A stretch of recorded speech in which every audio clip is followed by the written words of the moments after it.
Good day, Mayor. How are you? Doing well. All right, everybody ready?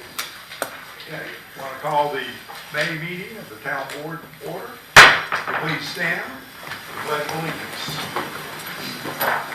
I pledge allegiance to the flag of the United States of America and to the republic for which it stands, one nation, under God, indivisible, with liberty and justice for all. Please remain standing and remember those that unfortunately were lost in the war in Gaza and in Ukraine.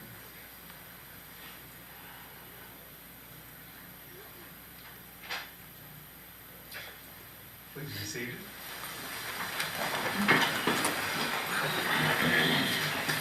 Obviously, we had something occur this past week that we hadn't seen in Black Mountain in a long time. That is a tornado. So I just extend my thanks to those people, that is the fire department, and to the public works department for their good work in getting this mess cleaned up, and of course to the utility companies too. But our town folks certainly did a lot in making sure that we were back to normal as quickly as possible. So you ought to be very, very proud of both those departments. Got an ethics statement here. In accordance with the code of ethics adopted by the council, all council members have a duty to conduct the affairs of the governing board in an open and public manner, free of conflict of interest. Is there any item on the agenda that the outcome of which will have a direct, substantial, and readily identifiable financial impact for any council member, his or her family, or close business associate? No. Hearing none, does any council member have a financial interest in any public contract coming before this council today? No. There being none, all council members have a duty and obligation to vote.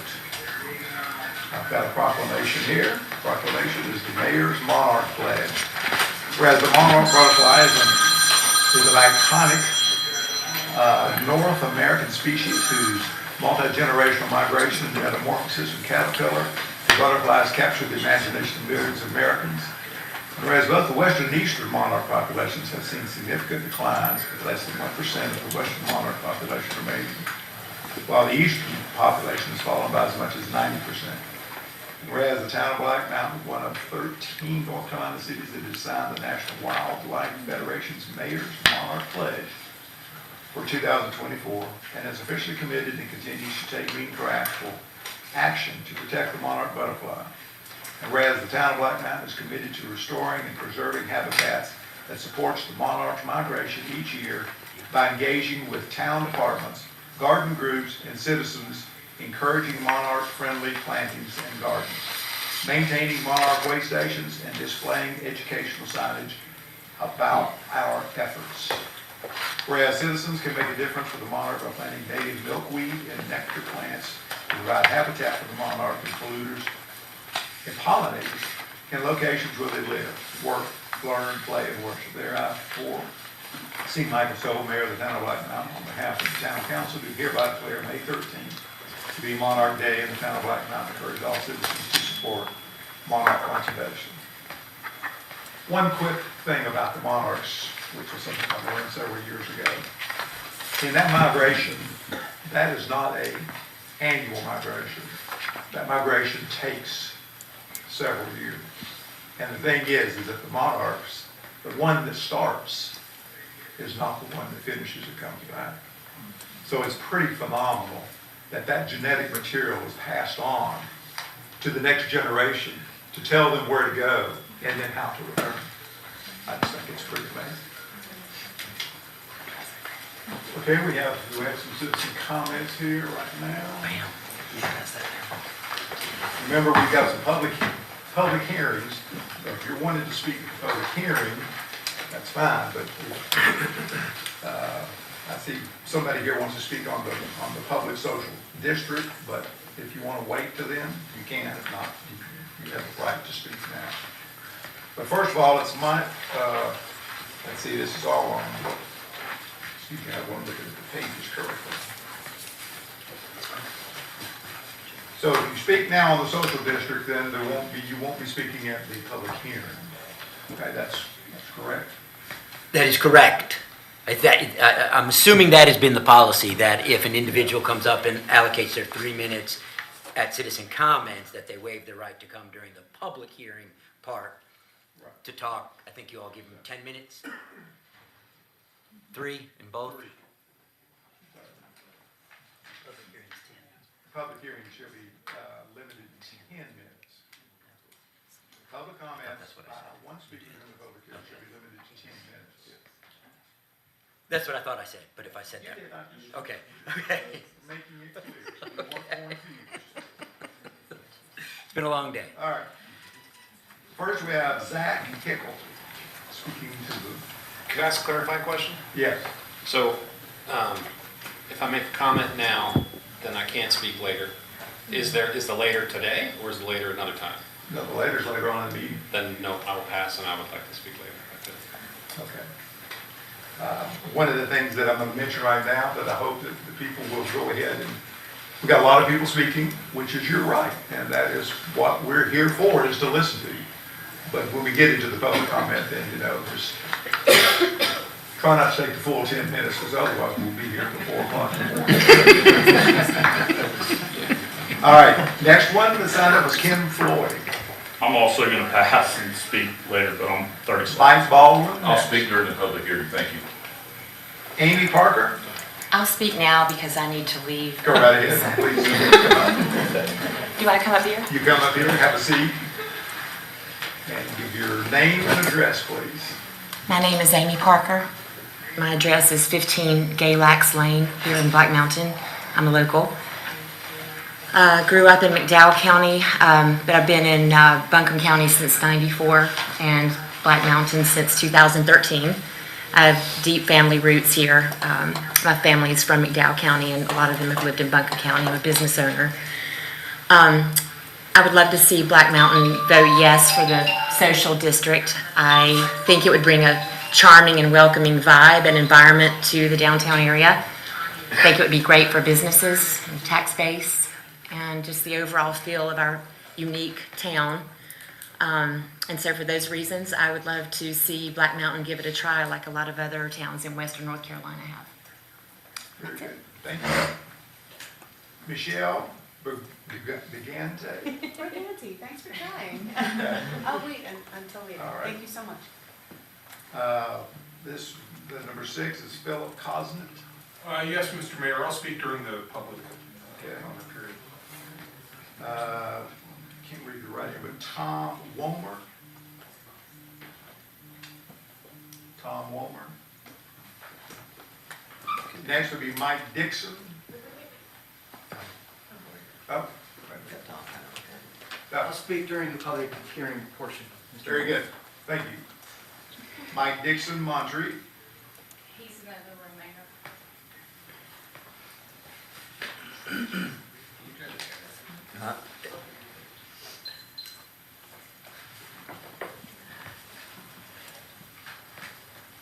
Public hearing. Public hearing. Gene Calloway. Gene Calloway.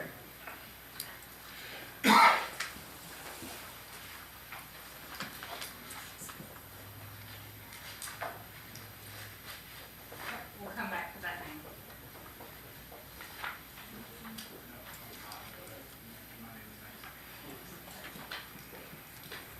Just so the TV audience knows, and those of you in here, we have such an overflow crowd that we're using this room over here next behind the town manager. So we have to convey the messages over there by foot. Give us a couple cups and a string. Gene, wait for the public hearing.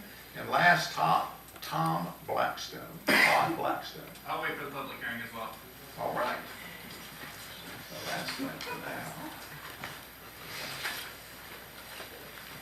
Citizen comments, so now we get communications from staff, councils, commissions. Black Mountain Beautification Committee Annual Report.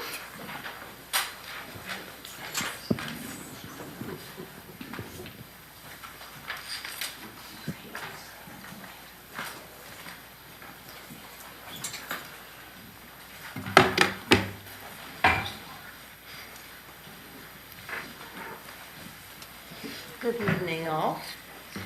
I'm Barbara Reed, the chairperson of the Beautification Committee, and I'm really proud and happy to talk to you all tonight about what we have done this year and what we're planning to do next year. It was about 24 years ago when Willie Headley had an initiative that became the Beautification Committee. Our mission is to honor the natural beauty around us. We have 51 colorful containers on the streets. We have 26 colorful garden sites, and all of Town Square that we take care of, and we sponsor several community events. We couldn't do this without the participation of our 91 active members. When I joined the committee in 2015, we met in that little room over here and just managed to fill up the table. We're too big now to meet here, and because the generosity of St. James Episcopal Church, we use their sanctuary and we fill up a lot of the pews. We have a board of 4, chairs and committee members for the subcommittees, and people who assume responsibility for all of the 26 garden sites and the 51 containers and a swarm of worker bees. We thank you again for providing our request last year for $14,000 through the nonprofit agency funding process. This is how we spent that money. Town Square maintenance. This year, the Town Square is 10 years old. Imagine that. With our continued maintenance program led by Gail Bromer and volunteers, the square is continuing to change and look great. The plants along the fence line south of the fire department were removed by Public Works, and we bought and installed replacement plants. In the spring, we mulched all of Town Square. We divided plants and replanted them into garden beds. We pruned bushes, we installed boulders at the entrance, and thanks to Public Works for that. They're great boulder installers. We had an arborist come in to trim up the 3 oak trees, and we have organized monthly weeding and seasonal pruning work days. When we work in the square, visitors often ask about the variety of plants that they see there. And to help educate them, we purchased plant identification markers. Once the fountain is repaired this year, we'll be purchasing and installing plants all around it. If the fountain is delayed, we will plant colorful annuals to keep the area attractive. We continue to maintain and enhance the 26 garden sites under the leadership of our garden site manager, Ann Drummond. The theme this year is to use a lot of colorful annuals to make the garden sites stand out. We have also purchased replacement signs that state that the BMBC is responsible for maintaining the garden. A few of the gardens have changed a lot. Henson's wall garden, for instance. Public Works took out the old falling down planter wall and replaced it with new timbers. Henson's repaired their building wall and painted it and allowed us to replant the area and install the trellises. That area looks fantastic now. A small planter in the parking area was also repaired and planted. Y'all stop by and take a look. Centennial Park West, that's near the depot. Thanks to Public Works for replacing the rotted timbers around the garden site. Sutton Avenue East parking lot, so that you can understand where this is. It's the area of the hill behind the Center for the Arts and the museum and the pump house that member Joyce Blackworts decorated so wonderfully with her amazing talent, and the pump house garden, and it's across the street from the depot. This will be a huge multi-step project starting this year. We have found an excellent landscape designer who is working with our garden site manager, Ann. We're really excited to see how it will turn out. We'll be calling on Public Works for some help with some aspects of the plan. This is another place where we'll be using a large amount of your generous contributions. Since the development of this Black Mountain area with the new business on Black Mountain Avenue, and where we installed 9 additional planters, this is a much-needed project. It will greatly improve the area recently redone by Public Works with that wonderful stone steps area that leads to the parking lot behind the arts to the lower parking level. The plant containers have been on the streets for 8 years. The committee and the town have a great investment in the containers, and several of them required repair. This maintenance project has led by Sherry Gallant, and thanks to local residents and members for volunteering their services by replacing rotting wood and restaining the outside of the containers, and the project is almost finished. Now it's time to refresh the plants in the soil inside the containers. This project is led by Sally Webster and her volunteer team. We're going back to a more consistent look for the containers. Each container will have a center evergreen plant. The majority of the original center plants had outgrown the containers and have been replaced. The overgrown center plants have been removed and replanted in the public garden sites. We have refreshed the containers with new soil and fertilizer to give the plants a head start for this growing season. The theme this year is to use a lot of colorful annuals to bring additional beauty to the historic area. Last year we had a fall harvest theme which commemorated the Cherokees who hunted and harvested in this area. Thanks to Julie King for gathering harvest materials which were displayed in the pavilion. We welcome the fall season by adding fun crows to the welcome signs, and Rocky and Rockette were back in the square. The residents and the visitors loved the fall display, and boy, they came in and took pictures like crazy while we were setting up. Other celebrations of the fall were hay bales, corn stalks. Thank you, Mayor Sobel. He always finds us a cornfield to plunder. Pumpkins, a very, very large spider, an illuminated ghost, and scarecrows. And thanks to Engel for donating 24 pumpkins to the primary school for the kids to decorate with non-toxic paint, which were on display in the square. And of course, more photos by proud parents. Holiday decorating. Before Holly Jolly, we decorate the town garden sites with greenery and bows to bring the spirit of the holidays to the community. This event was led by me and my very merry crew.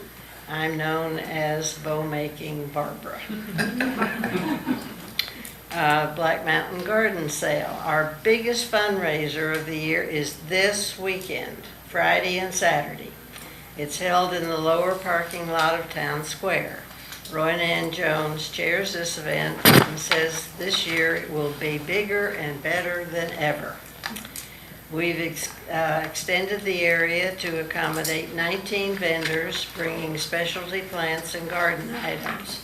We have a members market, and that highlights talented members who donate handcraft items. Some of the best bakers in town will donate items for a delicious bake sale. Cookies, muffins, scones, breads, and peanut brittle. See you all Friday for your afternoon snack. It's only a short walk from Town Hall. Sourwood Festival. Rhonda Reedy and Laura Pisani had a highly successful fundraising and friend-raising event at the Sourwood Festival. We recruited new members and showcased our good works for the benefit of the town. We raffled this beautiful bee quilt made by our member Nancy Goodwin, along with donated merchant gift certificates. Holiday greenery sale. Thanks to Lori Pisano and Martha Long for leading the holiday greenery and bow fundraiser. We drove a truckload of wreaths and garlands from the North Carolina-Tennessee border back home for local customers, merchants, and for decorating the town with greenery and bows. Guess who made the bows? This sale pays for the greenery we decorate with and adds additional money for our special projects. Pop-up sale. Thanks to the Tailgate Market for offering us a weekend space last fall. Gail Bromer led this event. We dug plants from our own gardens, from the YMCA garden, and added some plants donated by Painter's Greenhouse. And we sold them at bargain prices to our Black Mountain neighbors, creating goodwill with the town folks. Community Improvement Award. The money we raised from the garden sale this weekend, the pop-up sale, and the Sourwood Festival is to provide support for 2 community award programs. Thanks to Rhonda Reedy for organizing the Community Improvement Award, which gave out 8 awards to residents and businesses in Black Mountain. When you drive around town and see a newly improved property that catches your eye, please nominate them for an award. The awards encompass businesses and residential properties that are well maintained, pretty, and have recently made landscaping improvements. The Seed Grant Award. This grant program started 9 years ago to help local businesses, churches, and neighborhoods kick off their beautification projects. Jean Chamberlain led this committee this year, and we gave out 8 awards totaling $5,000. And we work with other groups for support and goodwill. Deck the Trees is another example of our involvement in the community. Kate Ramsey led this project. Our tree brought in the most money at the hotel for the Shenandoah Valley Christmas Ministry Heating Fund. Yay. The spring litter sweep was led by Sarah Pisano and Tracy Munn. Besides cleaning up the town, we had an educational Earth Day recycling awareness table that highlighted different recyclable items. Maybe we educated some of the residents about what they should put in their new blue cans. Town funding application. All that I've told you tonight cannot be done without your financial aid and support and partnership. We applied to the town through the funding application for the fiscal year ending 2025 for $14,000. The requested funds will be for operating expenses, which include continual purchase, installation, and maintenance of the 26 garden sites, all of Town Square, and the 51 wooden plant containers, and special projects to beautify the town. We all love being part of Black Mountain and enjoy working with you, all the town departments and the community, with the goal of making this one of the best small towns in America. Thank you for your support over the years, and we look forward to working with you for many years to come. Thank you. Before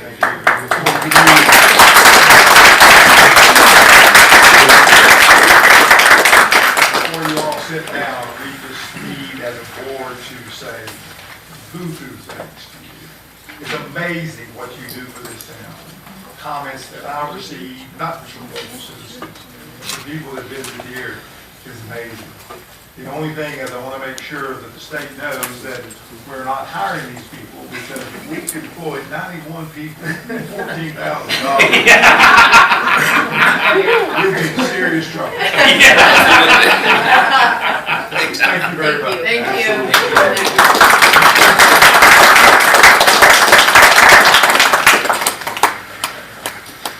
All right, John. All right. Consent agenda. Excuse me. Consent agenda will consist of 4 items.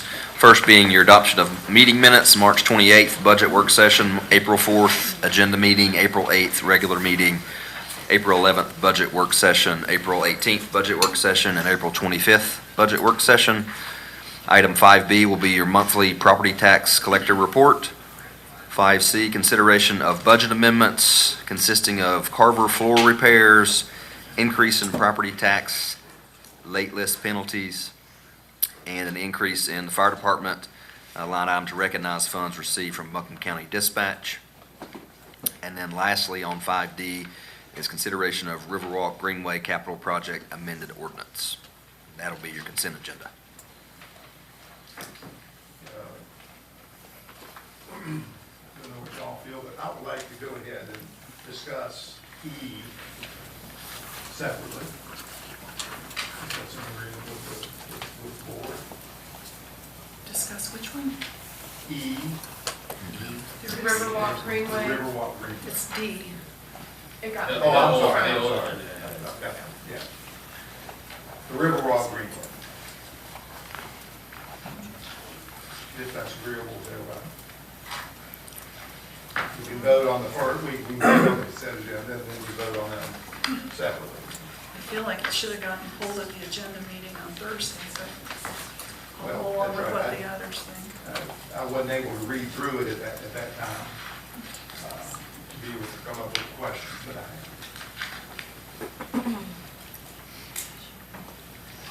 So the pleasure of the board, you just want to discuss it and then vote on the consent agenda as total or pull it off and discuss it.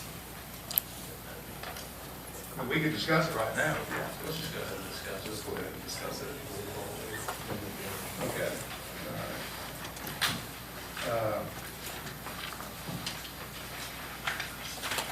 Several questions, if you look at the very first page there, it talks about allocation, and then it talks about total match. The requirement is $588,000, this is on the first page. And all the costs that exceed the total cost. My question is, how is that monitored?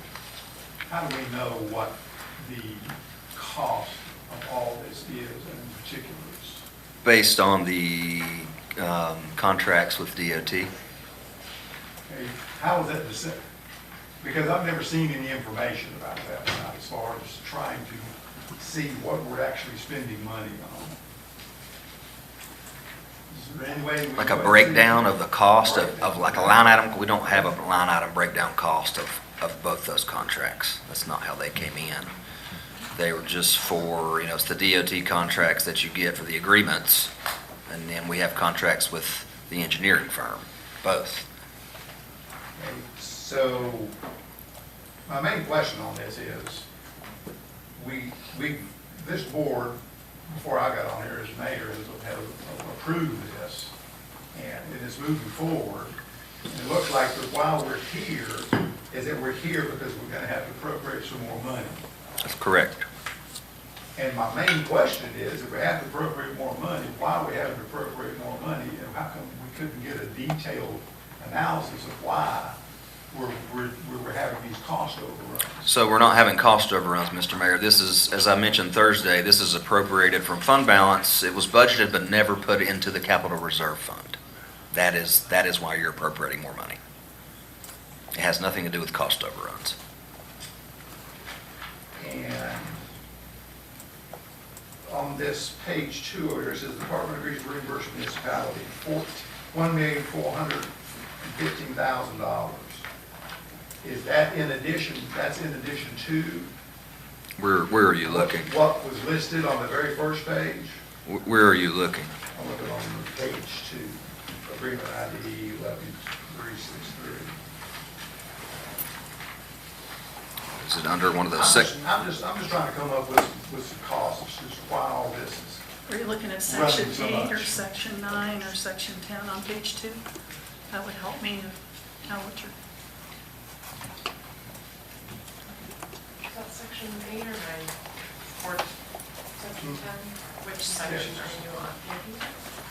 Well, no, this was on page 2, your next one. You're looking at something, And, you're you know, looking, that is it. How could we get, because I've had quite a few people ask about this project, you know, wondered exactly what it encompasses, what's going to be done. And we're spending money, but no one sees what's being done.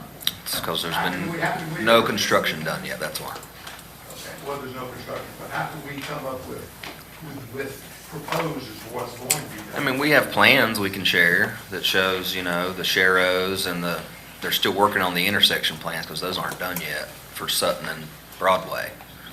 But the plans for the other section B have been done.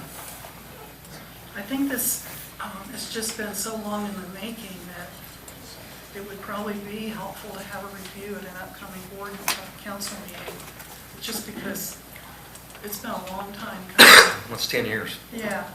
And it's So- changed multiple times throughout that 10 years. Right, so I think the question is really good.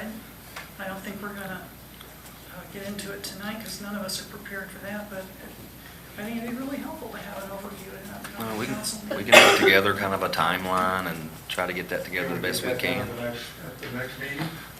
Probably close with, you know, with budget going on. I don't want to make that commitment, but July probably would be better for All us. right, let's just say if the board agrees on that, how about July, when we can sit down and look at this and hash it over, see exactly what's going to Like a happen. brief presentation? Just an update, I don't know that we're gonna re-vote on anything, but Well, no one said anything about Right, reloading, okay. just Just sitting talking clarification. Well, about figuring out clarification. what's been done, what was proposed, yeah. because it looks like right now that we're, what is the amount? I think I heard that, somebody said it was what, 182? Is 182 what Tammy's asking for? That's correct. Okay. And just for clarification, Josh, that 182 is not in addition to anything we haven't already voted on, this is just changing funds, is that correct? The problem is when we switched multiple finance directors, the funding that was budgeted never got transferred to the capital fund, capital project ordinance. That's why you're appropriating 182. So it just needs to be in the right place? That's correct. So we can use it? That's correct. So what is the total amount of money that we're paying for this as far as the municipality? Is it $900 and something thousand, or is it going to be $900 and something $1,000 plus 182? I'm looking at Tammy. So the total amount, I'm sorry, I didn't bring the page. I don't think anybody was prepared with these numbers for a consent agenda item, so it's hard just to Well, it is, but I mean, but this is just information that I think everyone needs to figure out Yeah. what's happening here. I think that's why we What it's costing the town. The total altogether of everything that the town will have to put in is $582,000. We've already put aside all of that except for the 183, or 180. So we pay so far 582. That'll be the total amount of the town match. Okay, plus the 182. No, that's the total of everything. That's going to be the total amount. Okay, Yes. all right. Then and we'll visit this in July, correct? That's the questions I have.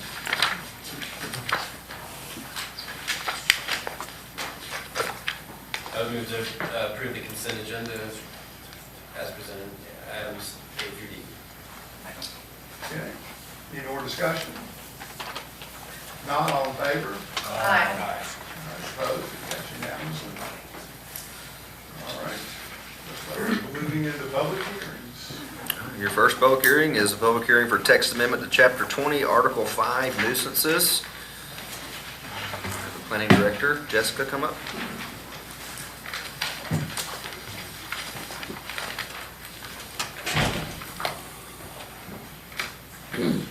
You want to give give us just a brief thing of what this is, and then he can open the hearing? Yes. So in short, this is a text amendment that is going to streamline the enforcement process and add some clarity to this section of our nuisance ordinance. This is not part of the land use code, this is the town code. So if you flip through, you'll notice there are a few clarifying corrections on some terminology, but the biggest change is some additional language. Including that within 20 days from the date of a notice of a violation was mailed or not returned or deliverable, in addition to someone not complying with or having refused to do whatever work was needed, like removing garbage or cutting the grass, that the town can remove that debris or cut the grass, and that can be levied as a lien against the property, and later at the sale of the property takes priority the same way as uncollected ad valorem taxes. But will we be going to court to force somebody that does not go ahead? And in section 20-207, injunction and order of abatement, the town may apply to the court for a mandatory injunction and order of abatement commanding the defendant to correct unlawful conditions upon the cease of unlawful use of property, and the action shall be governed in all respects the laws governing civil proceedings. In addition to an injunction, the court may enter into an order of abatement as part of an injunction for the cause. Brian knows a lot more about this. Thankfully, we have not had to do this very often, so we don't have a whole lot of experience doing it. But we were lacking some language on how to proceed with that with clarity. And we had some unnecessary steps in the process that were kind of gumming up the process. So we've cleaned that up and added some clarity on those steps. And that is what this ordinance does. Okay, can you go ahead and let's just say that we received a complaint from a citizen about a neighbor's yard. Mm-hmm. Lead us through the steps in the timetable that would that occur. Is that right? So I can't just jump to the end. You have to send them, if it's not an emergency situation, we send a courtesy notice. We have discretion to do that. That almost always cures the process. It's a little, hello, did you know your grass is too tall and that's actually a problem? Almost always fixes it. And if 2 weeks. We got a problem on rhododendron. Well, we don't anymore. Turns out that's been fixed. So within 2 weeks, if doesn't work, you get an actual notice of violation. And within 2 weeks, if that does not elicit compliance, then fees can start to accumulate. We call Ryan and Craig, and we can move from there. And that's when we can move into the filing with orders of abatement and things like that. That's when we go to court. Mm-hmm.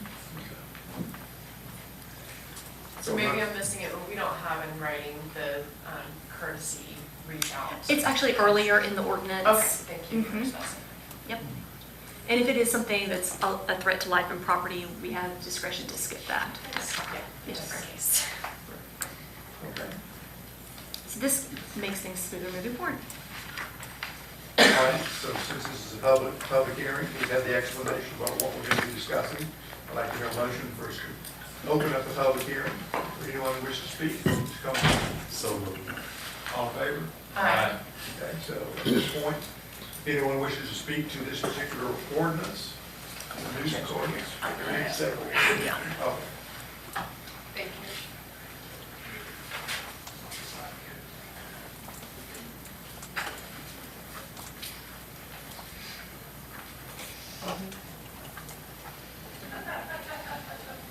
I'll do. It's probably the less expensive item. No one wishes to speak? John? No, sir. No, they're good. Okay. Not seeing a rush to the microphone, do I hear a motion then for the public hearing to be closed? So moved. Okay, all in favor? Aye. All right. So now we're on to the motion. Wish to make a motion? I move to approve the text amendments to chapter 20, article 5, nuisance as presented. Okay, any discussion? If not, all in favor? Aye. Okay. Thank you, Jessica. All right, get comfortable there, Jessica. Next, 6B, public hearing for text amendments to Chapter 43, Article 6 to add a social district. All right, before we get started, I want to know at the top of your agenda item, it has a suggested motion. That is inaccurate. That should have been left blank. That we have, we move quickly sometimes, and it just carried over from, staff does not have a suggested motion. Sorry, so the motion that was included in the packet, Yes, you're. I'm not making a recommendation at this time. Okay, thank you. So in summary, Zach Hinkle from Whitehorse and Judy Milton are approaching you all and approaching the town about adopting an ordinance to establish a social district. The applicants will provide a presentation to you all during this public hearing. And this cover sheet, it has some basic information about what a social district is. So in accordance with North Carolina Session Law 2022-49, which permits municipalities to establish a social district. And I have an outline in here for you, and I'm going to skip to most of that. It was enacted on June 30th in 2022, and it authorizes municipalities to designate social districts where alcoholic beverages may be consumed publicly within specific boundaries and under certain regulations. The law provides an opportunity for municipalities to boost local businesses and encourage tourism and create vibrant downtown spaces. A permittee located and selling alcoholic beverages within a social district must meet the following requirements under North Carolina law.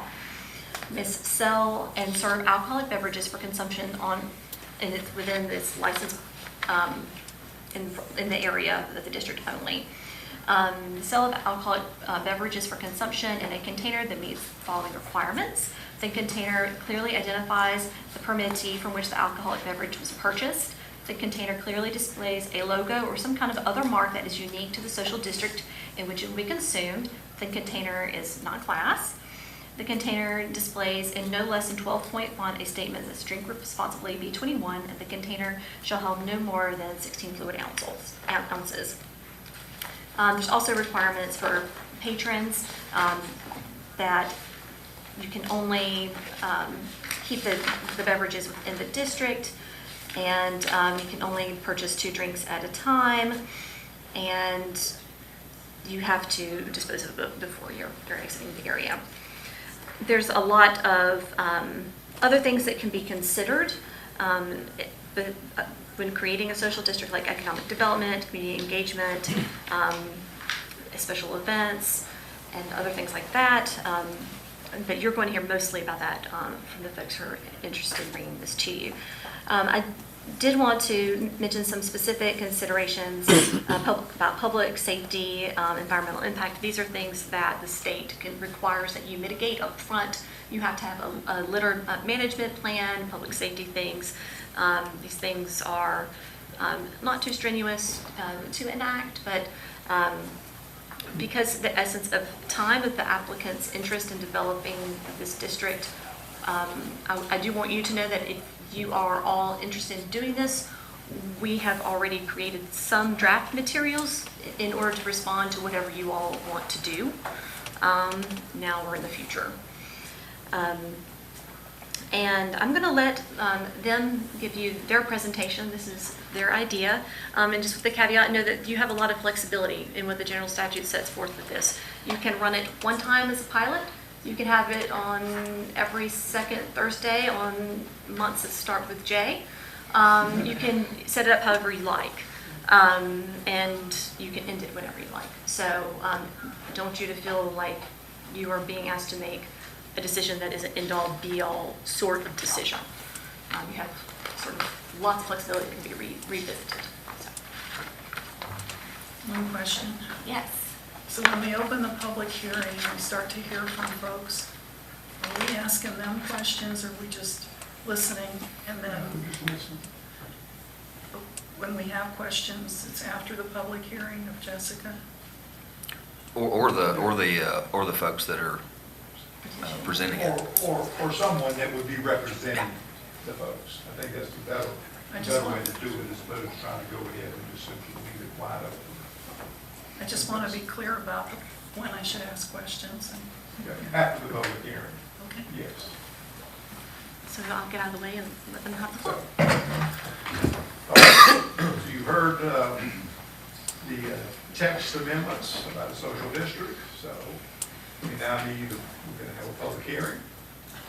I hear a motion to open the public hearing to discuss the social issue. Do we want to do the presentation first, or is that part of it? I would open it. I would open it now because they're going to be making their presentation for everybody to understand. And, yeah. So moved. Okay, any more discussion on it? If not, all in favor? Aye. All right. I'm not going to say, is there anyone wishing to speak? Because I know there's several that want to speak, so just simply step forward. Give us your name and address. Let you know that we do have 10 minutes here, and again, I hope that get your point across in a little less time than that. Have you been talking to my team or my dad? Yeah. Maybe I've got a gift of gab. My name is Zach Hinkle, 209 Old Highway 70 East. I was not really prepared to click through anything, so I submitted the packet to the town, which first thing I should say is, while I think I've put in some time here to gather a lot of information, when I first came before the town, my thought was that Leaf and Whitehorse are putting a blues festival together the weekend of July 12th, and I was excited to hear the town's thought on would we be able to have some type of social district on just a couple blocks. At that time, which was, I don't know, 2 months ago, I didn't even know that North Carolina really had a law that said that this was possible. In the interim, I've learned a lot about it. I have a great ABC lawyer. She's coached me through a lot. I've done a lot of due diligence in terms of other townships that have executed a social district, and found that the data overwhelmingly supports economic development, and that those townships are not seeing an uptick in nefarious behavior because of the social district. And I've also was asked by, well, the town suggested that perhaps I should go around and I should ask other business owners what they think. And so for the last, 2 months, I've been trying to find my way into the ear and get the opinion of the business owners in town. We submitted a spreadsheet to the town that indicates 61 businesses in support of the social district, and 3 that are not in support of the social district, and about 12 that are pending based on wanting to spend a little bit more time with the information. Just speaking personally for a moment, so my dad retired here 16 years ago. He grew up in Asheville. He spent a lot of time in Black Mountain and in Asheville, moved away, and then I guess, like the Monarch, came back, and I guess I am also a Monarch because I also came back. I was going to come for 3 months and help my dad because he needed some support with Whitehorse. And I was going to help him turn it into a nonprofit, and then I was going to go on my merry way. And here I am almost 2 years later, having fully fallen in love with this town. The thing that I love about this town is that the town has been incredibly intentional in the way that it has grown and supported economic development, but also kept to the soul of the place. It's what I always loved when I visited him over the last 16 years, and it's one of the things that keeps me here today. I feel like I'm walking through a Norman Rockwell painting when I walk through Black Mountain, and the community is incredibly special. I would never want to do anything that would take away from that. I think there is the possibility that both these things can coexist with the social district. I would be really eager for the council to explore it with this blues festival that we're planning. There's a lot of supervisory oversight and administrative structure with this festival between Leaf and Whitehorse, which gives it a lot of opportunity to be guided effectively, and the town could see if they felt the same, and then we could kind of revisit it after the festival and see if it was something that maybe we wanted to do more, or that was it. I don't really have too much more, but I'm happy, I mean, I forget what happened with the question piece. Yeah, the question, what we'll do then is to see if anyone else wants to speak, and then after the public hearing, ask you to come back up. Okay. Since it sounds like you're the gentleman that's in the know. I mean, And so therefore, we'll let it's you terrible to lead be in the know, I guess, sometimes. But yeah, sure, great. All right, sounds good. Thank you, Jeff. Jessica's asked for some stuff in here that she needs to go through. Okay. Because it wasn't. in All right, what she who's read. next that wants to come up and speak? So, Okay. I've been told to go back. I'll drive you talk. All right, great. I Do think, you want to do the presentation now? I think there's some key pieces in the presentation that you gave to Jessica that I think would be helpful for people to hear as they're preparing for public comments one way or the other. So I think in best interest of saving time and answering some questions up front, it'll be good to go ahead and go through it. And I'm Judy Melton. I live at 56 Tudor Way in Black Mountain, and I am for the social district. I've seen it in a lot of other places. I see many of our businesses struggling from like December to April, and I do believe that if there's something that can push economic development to help our town and help our local businesses economically is something we should explore. I feel like a lot of the people that come from short stays. We have a lot of longtime people that come, but there's also a lot of people that come from other places that have social districts, and they come here for a day and they leave. And I think this is a good path to getting people to see Black Mountain as the destination, not the day trip from their destination. And that will help all of our constituents that are in this market who are trying to figure out how to pay for food and groceries and school and all of those things. But we'll dive into this. This one, I think, is the general information that she already went over. I think, looking for our merchants, we have a lot of self-employed companies here, small mom and pop businesses, family members and friends. This is from the Retail Merchants Association. They were actually one of the key groups in lobbying and presenting information to get this legislation approved because of the impact that they believed it would have. And they have seen that kind of impact. So I think it's important to know where this came from and one of the key drivers that was behind this legislation. This is a map. This is back in March of the social districts that are in North Carolina. There's even more now than there were at this time. I think the last number I saw was a little over 60. Marion has one. They've had it very successful and really good feedback from there. But that's where we're at this point. So it's not new, it's not untested, which I think is what's important from this slide. These are some quotes, and I'm not sure if this got out to everybody, but these are from leaders in other towns where they've had them implemented and what those leaders have to say. They've seen literally no major change in any type of crime or nefarious behavior as Zach introduced. They have seen not a lot of issues at all. They've seen great feedback on how it does improve the businesses in the town. A couple of towns have commented on, once their social district was approved, they now have businesses looking to come to their town. So they're not just seeing existing businesses approved, they're seeing it being attractive to new businesses coming to the area. They're now looking at their city as an opportunity. We have a very big business park that could use homes, so I think about that. There's not a lot going on in our business park, but there could be.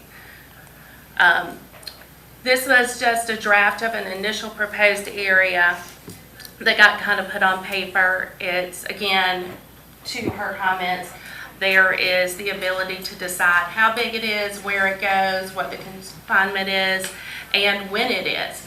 A lot of social districts started out as a trial, a couple of days or on a weekend and certain hours. Most of them have gone to 7 days a week because they find that they're not having issues and it's easier to manage and easier to think. If everybody knows what the days are, then okay, I can do it on Thursday, but I can't do it on Friday in this location or vice versa, so. But this one is going basically within the downtown business district, Hickory's, for example, I think spans about 14 blocks. Some across the state are very large, some are smaller. Some places actually have multiple social districts just because the way their business centers are organized, like Greensboro, for example. They have two separate ones because of the way that their businesses have developed over time. They have two very distinct districts that it makes sense for. So there's a lot of opportunity to define what that looks like. If I could just say that the goal here was to include everybody. Any business that could possibly benefit from the social district with this initial map given to the town was to make sure that, regardless of what our thoughts were in terms of what a social district might look like most effectively, we were being inclusive of any business that wanted to participate, because we didn't want to present something to the town that was cutting somebody else out that could possibly benefit. Right. We leave that to your discretion, but that's a good point. These are current social districts that are in areas, just to kind of give you some examples of what some of the hours are. Some change from Monday to Saturday versus Sunday.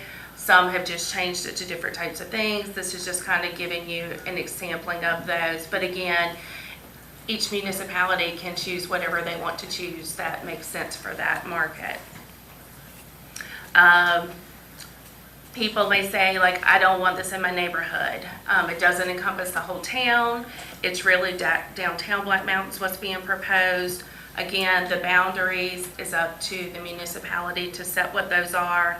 But this kind of gives you a little bit of an example of what one from Salisbury and one from Hickory, just showing kind of like the outline design, the size. You can see the number of city blocks that are in there that kind of give you an idea of those. Businesses, I think this is important, just like anything, everybody has a choice. Just because you're in a social district doesn't mean you have to participate. The business can say if they're alcohol licensed, they can sell them, they cannot sell them. If I'm a retail store, I can allow the drinks in my store just like I do today, or the Kilwins ice cream that's dripping on my carpet, or I can say no. So I think, everybody has a choice in how it works for them individually of participating. So I think that's also important, that it's not everybody has to do it. So the benefits, I think a couple of the ones that come to mind for me back to, just growing more socially and cultural experiences. The Black Mountain Center from the Arts and Swannanoa Valley Museum and the Red House Gallery, art walks. Somebody could take a glass of wine that they pick up at one place and they could stroll down the street to the next art experience, That's something that I see in a lot of places, and that's a good opportunity there. There's also where people stay longer, and if I really want a beer, I'd rather have somebody take that beer with them and walk than slam it down in 5 minutes and then go hop in a car. It's kind of thing. It's like, spreading it out over time, not drinking as quickly because they're not in a hurry to finish their beer that they've paid for. I also, as a parent, and my kids are older, but I've seen this change over the years as well with a lot of kids in bars because their parents want to drink. This allows, if they want to go play on the old caboose at the depot, their parent can have a drink and they can be enjoying outside. They could be enjoying the park. They could be doing things instead of sitting there. So that's just like one of the other one. I think it makes our town a little more family friendly when we can provide that opportunity for kids to be able to be kids and not be sitting in chairs while they're waiting. And then the last page, which I don't know if you sent this out, which is good information. It's just a lot of other resources and links as we were doing research and talking to other people about where you can kind of find out the whole story versus just a quote to kind of give some deep insights on what's working and what their feedback has been. Quick answer questions. You cannot bring your own alcohol into the district. It can only be what's bought in the district, that's in the cup, that's got the label for the district. Like she said, you can only do 2 drinks. You cannot buy a 6-pack of beer at the Shell station and walk around town and drink it. It's not that kind of thing. and you cannot take it out of the social district. So there would be signage that would have to go over at the end of the social district, says you were leaving the social district and that you need to dispose of that. So I think those were some of the most frequently asked questions we had gotten from other municipalities as they were entered that seemed to confuse people. And I think that's really it. Just the one thing that I wanted to add is I was looking at the maps, is that the Black Mountain Blues has requested a petition the town for a pedestrian way, which would be closed, the streets would be closed to traffic. It's about 3 blocks. It's Cherry and Sutton. We got the signatures for the business owners on those blocks, and if the council decided to explore it for Black Mountain Blues, if you look at that map that has been submitted for that street closure, that would be where it would be for that weekend. All right, thank you. We will continue on with folks that wish to speak. Down that ahead, and that is Ken Floyd.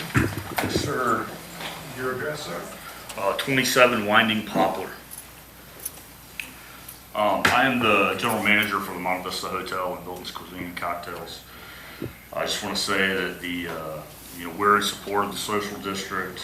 We're really excited about the immense opportunities it provides, not only for our business, but for the economic development of our town. The possibilities are endless with the improvements that I think we can do to the town. I'm all about tourism because I run a hotel. So, we want parking structures, we want road improvements, we want tax breaks for our residences as well. So, it's exciting to see Black Mountain getting on board with the other small towns in NC that are doing this. So I hope you guys vote yes. Thank you, Ken. Appreciate it. Mike Baldwin. Thank you for the opportunity to speak. Mike Baldwin, 300 New Bern Avenue, and this is a composite of remarks from myself, my wife Martha, a lifelong native of Black Mountain, and what I call the Chamber of Commerce Emeritus Director, Bob McMurray, who for 25 years ran a wonderful Chamber of Commerce here in NC. See the growth continuing. When I moved here in '92 from West Asheville area, a lot of small towns were beginning to grow at that point, but the growth was slow. And no offense to Black Mountain, but at that time, if you were looking for somewhere to eat out at night, you could pretty much go through all of them that were open, especially during the winter time or early spring. You could loop the town twice and eat in the same place twice in the same week. Now, as our fabric of social art and food and drink has grown, I think we've got 40-some restaurants now that it would take you a month to eat and drink through this town responsibly. That's a great growth that we have. Our fabric in this town has been stitching itself together more and more as we go. And we also have a lot more entertainment. Everything from the White Horse becoming a nonprofit and growing, and no small thanks to the generosity of the McMurray family, in my opinion, but that's a personal opinion, is if you go further and look at this now, we have all the art, the blues festival, those things coming along. This is one of the last threads to knit the quilt together of a social fabric. I like the term social district.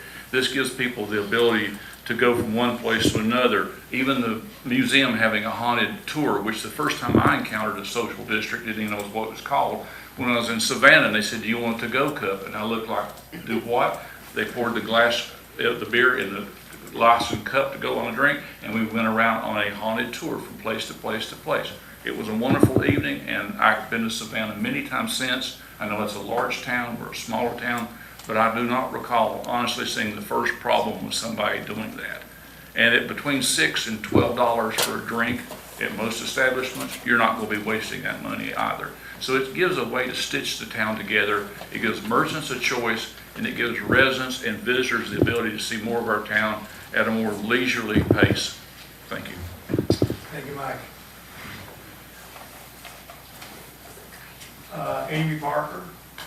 She spoke earlier. Oh, that's the last. Okay. All right. Michelle.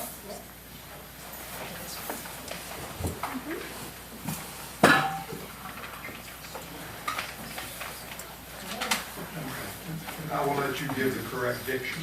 Right on. Thank you so much. My name is Michelle Briganti. I live at 19 Rantis Lane in Black Mountain. I arrived here from pretty much a lifelong 50 years in New York, and I moved here just under 2 years ago. And I have been welcomed with such open arms from this community. I'm a teacher over at the YMCA, Black Mountain YMCA, for yoga, and I've felt nothing but love. We literally have love bombers that stand on the corner in the middle of town, and I have felt nothing but open arms from this community since arriving here. So I'm really honored to be able to speak. I think this is such a beautiful way to interweave the relationships between the businesses, between the members of the community. To being in New York, there's such this arriving here, that small town feel that continues to be thread throughout all the people I meet, throughout the businesses, and along with that, with the excitement of the newness, right? With this excitement that's building with the new businesses, with the Black Mountain Blues, and it's just infectious. So I think it's worth a shot. So thank you for letting me speak. Thank you, appreciate it.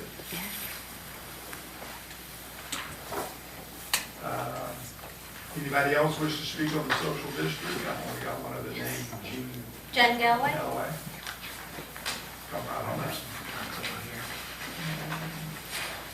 up. Your address, please. 103 Brookhaven Drive, Black Mountain. I'll keep it simple and to the point. I'd like you to vote no, or at least allow more resident comments before going forward with this. I think there's plenty of places already to drink. Beautiful environments, restaurants, outdoor, indoor, in Black Mountain already. Some people have mentioned that this could make for a vibrant downtown. I think our downtown is already vibrant in many different ways. I think that families may not want an alcohol environment. And I think that would be harder to avoid if it's right in the middle of downtown. There's also people that could have issues with alcohol or just choose to avoid that, and now that's just front and center in their downtown and even possibly every day of the week. I think we want variety in downtown. I want to make sure that the non-food and drink businesses stay in downtown. I want to still be able to pick up running shoes, pick up cards, gifts, kitchen supplies, and have all of those businesses still be there and able to access them without having to navigate a whole bunch of people drinking on the sidewalks. I think there could be more trash and plastic cups and waste in our downtown. And I just think that the town already has no issue being social, from the Holly Jolly, the Christmas parade, the people that hold up the love signs, the Lake Monster Parade, from pickleball to Little League. I think that Black Mountain is beautiful, safe, social for all of its residents and visitors already. So just consider all of the residents, not just the business owners that are here tonight. Thank you. Thank you. Mr. Mayor, I think we have two more that are making their way in. Is that correct? Okay. Come right on up. Thank you.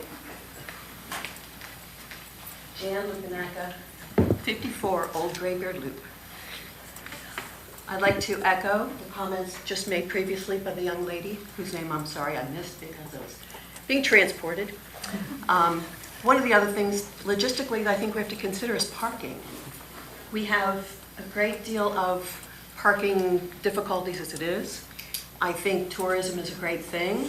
I think it comes and goes. I think the residents who are here will always be the people supporting these businesses. And that's a deep consideration. As it is, it's hard to get a reservation at some of these restaurants. I enjoy them all. I think they're wonderful.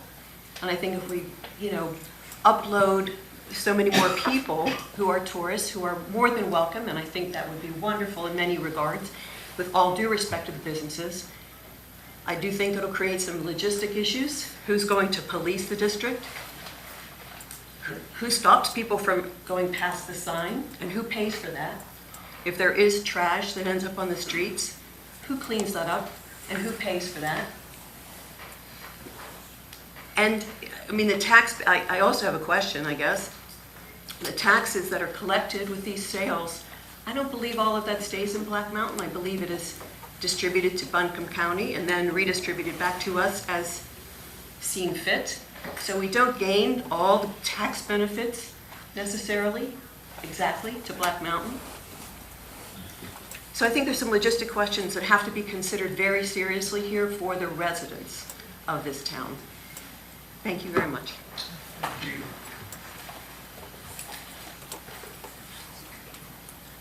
Anybody else wish to speak? Come right ahead. How you doing, First Amy? Trevor Rudisil, 406. Trevor Rudisil, 406 West State Street, Black Mountain. As you can tell, I just came from working on. We're opening up the smallest boutique hotel in North Carolina, here in Black Mountain, Perry Social House. So, figured I should speak on the social district since it's called Perry Social. I think everyone kind of said it very well. I think it would be a benefit. Nobody gets into the bar, restaurant business to try to get rich. It's usually for hospitality. They like people to have a good time. And I know from me traveling around, it's usually made with friends and family sitting around. That's how you make memories. So when people are coming into my hotel, I would love to send them, give them a beverage and send them out to see Black Mountain.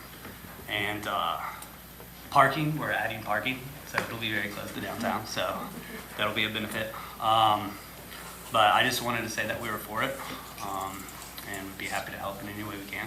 But thank you for your time. Thank you for your time. The floor is still open for anybody else that wishes to speak.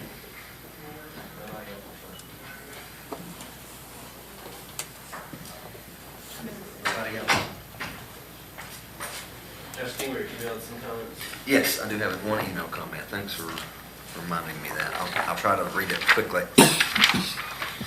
This is from Sarah Vicasey, Beach Street and Cherry Street, Black Mountain. Dear esteemed members of our town council, I live on Beach Street off Montreat Road and also own and operate a small shop on Cherry Street in downtown. I'm traveling right now, or I would be at this hearing in person. I'm writing to encourage you to vote no on the proposed social district in downtown Black Mountain. I was waiting to hear more about the proposal because I assumed that the idea was coming from a large group of my peers. My work keeps me so busy, so I assumed that I just missed all the dialogue about this. But to my shock, this proposal seems to be coming out of the blue without a groundswell of community support. This is relevant because the way it was presented to me was simultaneous with the request to sign the notice of proposed closure petition required by the town to secure a permit to close all of Cherry Street and Sutton Avenue for a very busy weekend in July for a new music festival. I hesitated and explained how hard it is on our businesses when the roads are closed and parking is blocked off. I explained how I don't feel like we have enough capacity in our town police force to keep the vendors safe or for Public Works to take on such a task on such a busy weekend. And I've learned that my business would only be included in the advertising at the festival only if I signed the petition in favor of the road closure. It was then at the same moment that I learned about the accompanying proposed social district. I bring this up for several reasons. First, because it seems like business support, if there is any, may have been coerced with the option of free advertising at a festival that was presented as a done deal. Secondly, because I still have not heard support from any of my neighbors now that I have been actively asking around and seeking more views. And third, because it occurred to be that the other option available tonight would be to approve a limited social district for a specific event, and I am inclined to urge you to vote no on that too. I cannot imagine a scenario where encouraging and allowing patrons to walk through our downtown with special labeled disposable plastic cups filled with an alcoholic beverage is beneficial, both to me as a business owner and or to me as a citizen. To what end does it help any of us who live and work here to drink our beer or wine while walking through town from the CVS to Olay's rather than drinking it in a glass cup in the establishment where we bought it? It was explained to me that other communities have encouraged this downtown social districting, saw an uptick in patronage by up to 30%. As someone whose livelihood is tied directly to our downtown commerce, I want it known that we are not in need of a quick and dramatic increase in downtown traffic focused on drinking, particularly without working on our parking infrastructure and public safety funding first. Our town is currently thriving and growing steadily as is.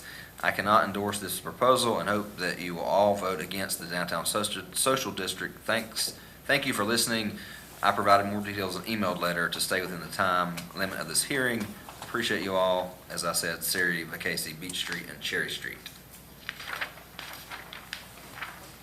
I believe we received another email. Jennifer Smith.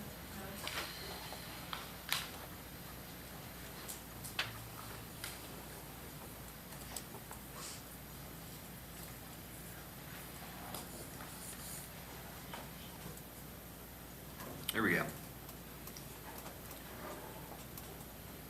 Good afternoon. I'd like to voice my concerns over the proposed new social district in downtown Black Mountain and ask some questions regarding it. Who's responsible for police? Who is This is, I'm sorry, this is Jennifer M. Smith. I don't have an address. I just have Beach Street. She has some questions. Who's responsible for policing the social district and enforcing regulations, monitoring underage consumption? Our PD is stretched thin as it is, and this will only add to issues arising from alcohol-related crimes, DUI, underage drinking, etc. Who will be responsible for the increase in litter? Who will be responsible for the increased medical issues that will inevitably arise? Who will pay for the increase in costs of policing a very large social district and the increase in criminal and medical calls that will most certainly occur? I do not have issue with the many restaurants, bars, and breweries in our beautiful town selling alcohol.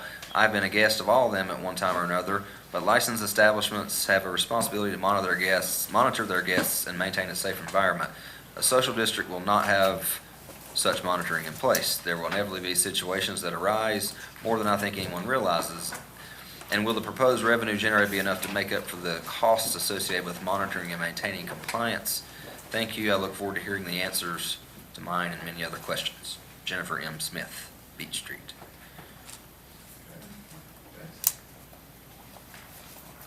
Floor is still open if someone wishes to move forward and address this issue. Do you want me to come back and answer a couple of those questions that were asked?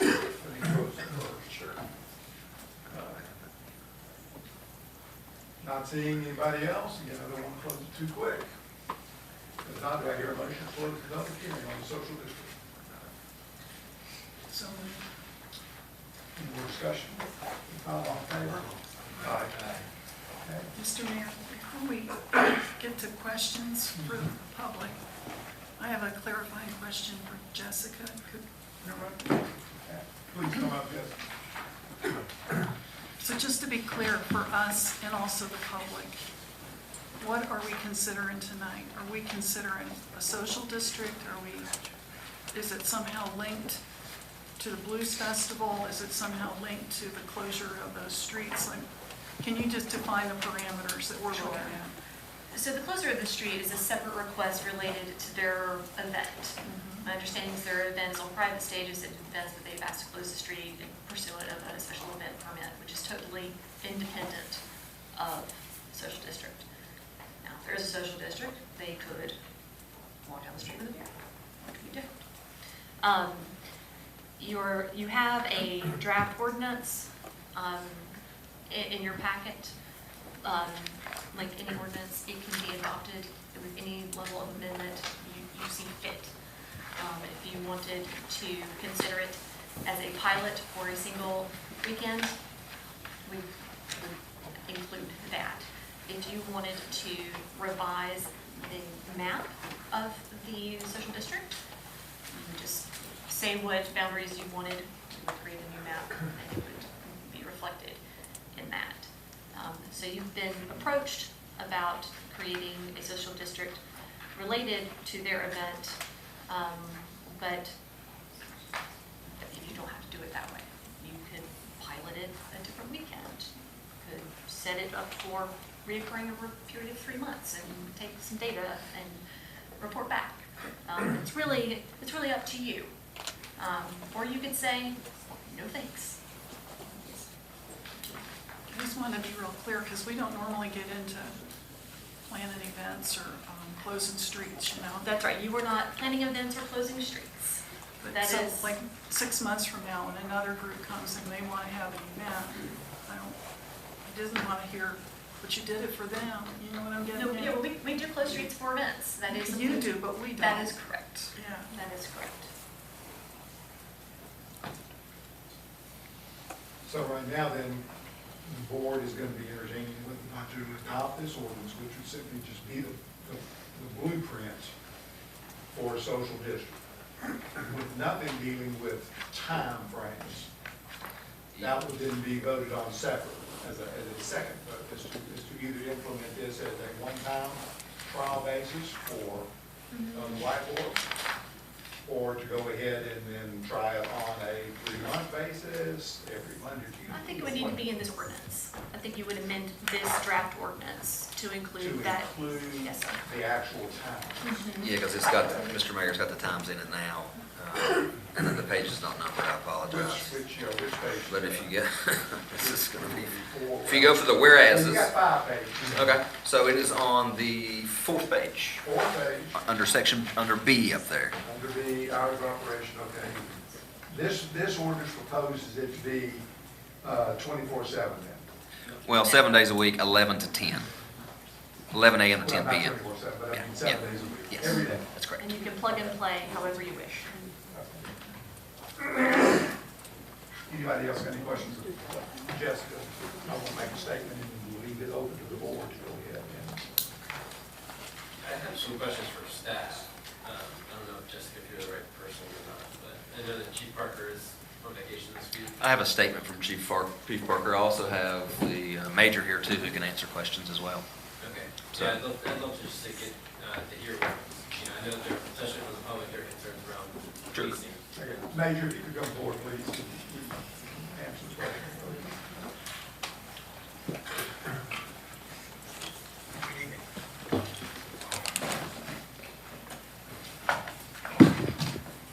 Major Coon, right? Yes, sir. You got, you have in your hand, is that the Chief memo from Parker's. Chief? Yes, it is. This is Why one piece. don't you just read it out for us? Okay, I'll start at the beginning. To Josh Harold from Chief Parker, dated May 8th, in reference to social districts. Manager Harold, I've been asked to weigh in on public safety issues or concerns for the potential of social districts. I have no serious concerns that overwhelm my opinion for or against the vote of social districting. However, I felt it important to raise questions or concerns about public safety workload and citizen safety issues. My main concern is pedestrian safety on high-volume roadways. In specific, I would be highly concerned about Broadway and US 70 being included in social districting. Another concern would be the increased workload and litter. We would need to be prepared for increased noise complaints and regulatory challenges. We would certainly see that overconsumption could become more challenging to gauge and potentially even cause more citizen safety issues. From my chief of police perspective, if you bite off the whole apple, it can be challenging or next to impossible to reverse course. If approved, my recommendation would be to try social districts for special events only, such as Sourwood, Christmas event, I'm assuming he's talking about Holly Jolly, etc., in a very controlled environment and report back on any issues, if any, to make a more informed decision after evaluating it on a limited one-year basis. Okay. Doug, What are our current laws around drunken disorder? So in order to be charged with that in North Carolina, you have to be in a public, either on the street, blocking a street, or a sidewalk, creating a disturbance. The state statute, there's a lot of things that they consider a disturbance. It could be cussing, yelling, fighting, things like that. That's the primary one that if we were going to charge, you'd have to be in a public location, either a sidewalk or street. It does not apply to like private property. So you can pretty much do that, and there'd be other violations possibly in the ways ordinance if there was loud yelling or screaming, things like that. But the primary one that we would deal with would be if they were out on a public street or a sidewalk, creating a disturbance, lying in the street, cussing, yelling, challenging others to fight, things like that. And none of that would change with the creation of a social district? No, and not as far as I can tell. Unfortunately, I don't know a lot about social districts. But the fact is that would apply whether you're in a social district or not. It's going to be, if you're on the sidewalk doing any of those things or a public street doing any of those things, then you could be charged criminally. And what about in a business, if someone called concerns about someone being inebriated in their So, business? Not a bar. Not a business that serves alcohol. It would be much like it is when any other time we would go, if they wanted them to leave, and they didn't, we would be trespassing. If they wanted them removed and they didn't go, additionally, it's trespassing. So the laws on that would not change. It's still up to the individual business owner to decide whether or not they want that person in their business. I appreciate the chief's concern about Broadway, having a social district on both sides of Broadway. Then my other concern is if you said it could only be west of Broadway, the merchants on the east side of Broadway are gonna be upset. It's a quandary. I'm not really sure. I don't have a solution. I'm just saying I'm concerned. And one of the things the chief and I discussed before he left was the fact that of the limited amount of crosswalks on Broadway, you run into the risk of people crossing Broadway, which we see every day, not at the crosswalk. And what happens, with increased traffic, foot traffic for those things. So that's definitely a concern. Especially at night with the poor visibility with parking on that street. Anybody else got any questions for the mayor? Mine was about Broadway, so it's already been answered. Thank you, Mayor. I just want to give a quick brief history to, we were talking about alcohol. Black Mountain has grown over the decades. We did not have alcohol because of prohibition, and for years thereafter, we did not have any. Until we opened up, we found to have the ABC store. After that, I can remember talking to my uncle, Charlie Lindsay, who happened to be the town manager, at lunch at my grandmother's house, which is named Bush. And I said, Dr. Charles, we just get tired of having to drive to Asheville, to go to a bar. How come we can't have a bar here? And when can they pass? He goes, you have a bar here. I said, really? So I talked to Johnny Allison, Jimmy McCartney, and the next thing you know, we opened up Wonk's Dalmaxian Bar in 1978 on Cherry Street. What was the name of it? Wonk's, W-O-N-K-S. Wonk's Dalmaxian Bar. Dalmaxian coming after Buckminster Fuller's term, maximum utilization. Anyway, that was the first bar in Black Mountain. And so then after several years, we ended up selling it, and it changed hands, and of course now it's the town pump. After that, it got to be the point where we could sell wine in Black Mountain. And then it got to the point because of some of the travel that you could serve liquor by the drink. Because our association, club association to the Blue Ridge Parkway, which amazingly enough, we could have sold liquor by the drink a lot earlier, but no one realized that we were within that limit. So we've come a long way, and we've come a long way slowly. And I myself did not have any problem with this social district. I do think that we need to crawl before we walk, or before we run. And that's why I hope the board, and I'm sure will consider all these different things, and see if we can just come up with something that would be, to start with, by special permits. Create the social district. But go ahead and limit it just to special permits to begin with, and see how it goes. And then from there, let it morph.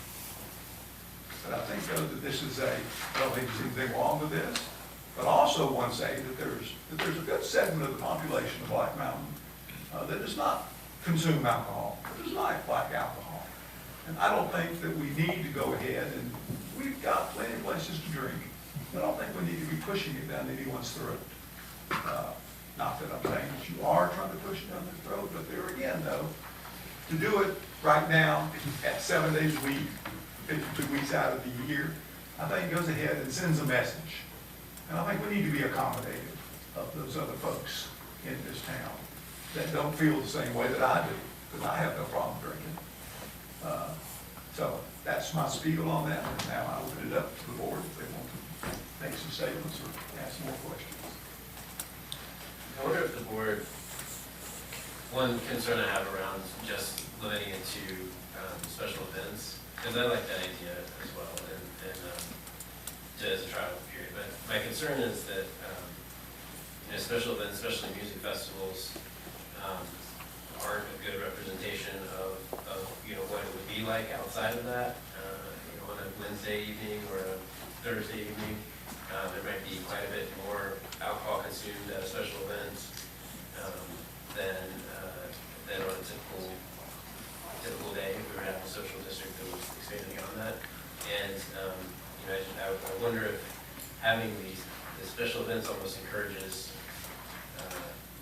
more rowdy behavior than if it was just kind of this general thing that everyone understood. I'd be curious to know what people's thoughts are on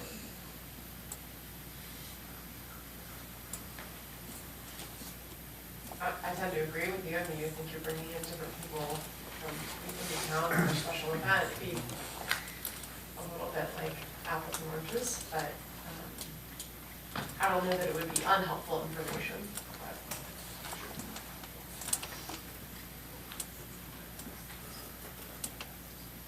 I have a different question. I don't have an answer for that one, but I'm aware that some places have experienced tremendous litter problems with single-use cups because of this. And then I was recently made aware that Silva decided not to allow single-use plastic cups, and they just use metal cups. They're kind of like you get at the tourist scheme. And since we just passed resolutions the very last meeting about trying to reduce single-use plastic in Black Mountain, if we decide to go forth with any form of a social district, I would really like to see that we prohibit the use of single-use plastic cups. Councilmember King, I spoke with the town manager of Silverborn. She informed me, or she spoke very highly of the social district for Silva, that it's been a very positive thing, that several of the businesses who opted out at first have gone on to opt in, that it's been a good boost for their music series and the down hosts and things like that. We did speak about the cups, and so they have the metal cups instead of plastic cups that are reusable, so you buy one and you take it home with you or whatever, bring it back if you're planning to walk around there. $10, which I think discourages a lot of people from maybe on a whim buying an extra beer and walking around downtown, because that's a pretty hefty expense. It's just 2 beers, right? At a time, you can buy more. You could go back and buy But I another mean, two. if they're $10. Well, the cup itself was $10. So, and I don't know. I thought that was a good approach for both the environmental single-use plastic standpoint, but also I think almost setting the gene for what the social district did. If that makes sense.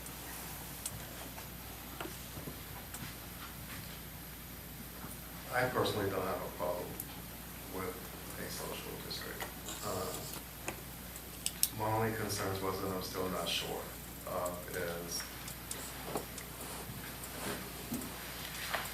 are we asking for a social district for the town, or are we asking for a social district only for all businesses, or are we asking for a social district for the festival for those 3 days?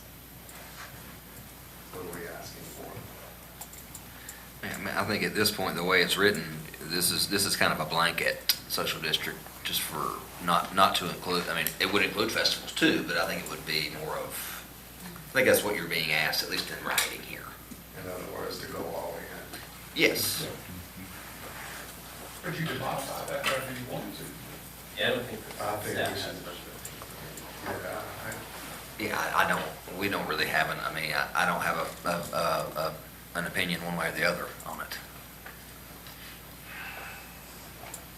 I mean, if you're going to do it, I would say that I would agree with the chief in that you take small bites first. You do a pilot, you see what it looks like, and then you increase it. if it ends up being something that you want.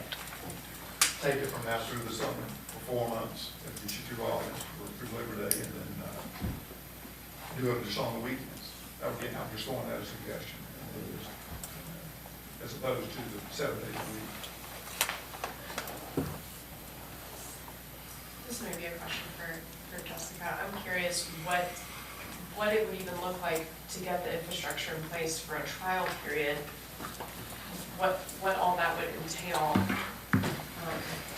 And maybe you could speak to the infrastructure, more broadly, recap some of what you've already said, and if there are any other points to make there. Sure. So one of the reasons, the impetus for it being brought forward wasn't the festival, but the broader application is other opportunities, right? The festival is in July. Any participating vendor is going to have cups that are marked.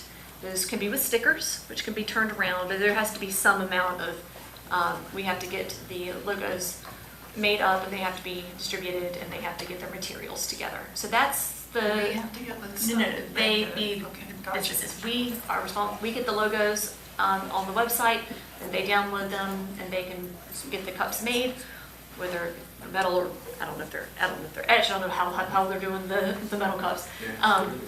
Yeah, that's a very fancy cup. But if you're doing paper, it can be a sticker printed. So that takes some time. On our end, legally we file a notice with ABC in Raleigh. It's not an application, it's just a notice.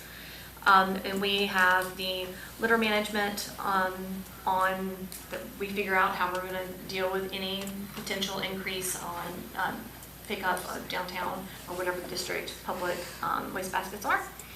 And then we have meetings with public safety and public works, and we have to place signage for the district.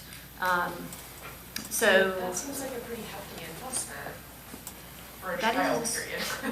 why we kind of drafted some of this stuff, because we did not want to be behind the ball if you all said yes. And if, over when I asked the ABC board about a month ago, 55 municipalities had created these. So there are templates available to jot this stuff pretty readily. And when you put it on a website, you list which businesses are participating, they register, you say who is not, and then you try to make it as clear and as easy for everybody as possible. Certainly, you're going to have a couple bumps in the road. There's going to be a little confusion, but that trial period helps you be able to iron that out a little bit as well. We also need to do signage, right? That's right, yes. You do have to sign the perimeter. Signs and maps, both. Maps around town. Maps of the district, yes. And the maps would be on the website. They would be at the chamber, the hotels. We would just canvass. Can we require that all the cups are actually the same? I do not think so. You can only require that the label, the logo, I wonder how silver is done.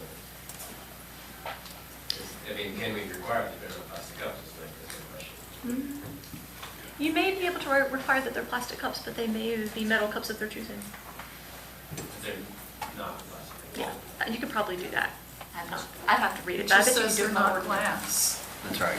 but, Yeah. but if we can amend these things, There'd be no harm in, you can set up your ordinance any way that you want, and if you say it's gotta be a metal cup or a recyclable aluminum cup, or, I don't know how you want it. I don't If think a you could business- say you have to use this vendor Right. that in this style, but I do think you could prescribe But a this is a material. case- This is a case where we get to be more restrictive than. Then the state statute, yep, state statute just gives like 6 things that you have to have on what This what is you the have to loosest do. boundary, and then. Correct, yep. Because you're not making a universal prohibition on single-use plastics, which you are prohibited. Well, and I guess from a policing standpoint, if all the cups look different aside from the logo, just some of I think it would be easier if all the cups looked the same. I would agree with that.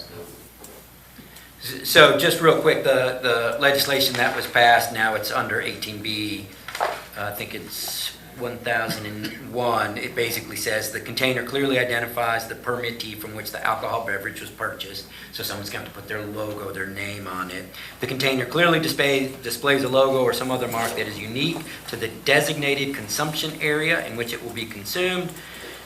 Shall not be comprised of glass. The container displays a no less than 12-point font. The statement, drink responsibly, B21, and shall not hold more than 16 ounces. So that's the minimum that the state law is going to require to be part of the ordinance. You all can make it. That's the floor. You all can shoot for the ceiling. So one advantage I can see about this, I mean, not the only one, but one I do see, is that downtown Black Mountain kind of shuts down about, I don't know, 5, 6 p.m. And if this were a way to encourage more activity down there and, increase business when a lot of things are closed, that might be an appealing feature.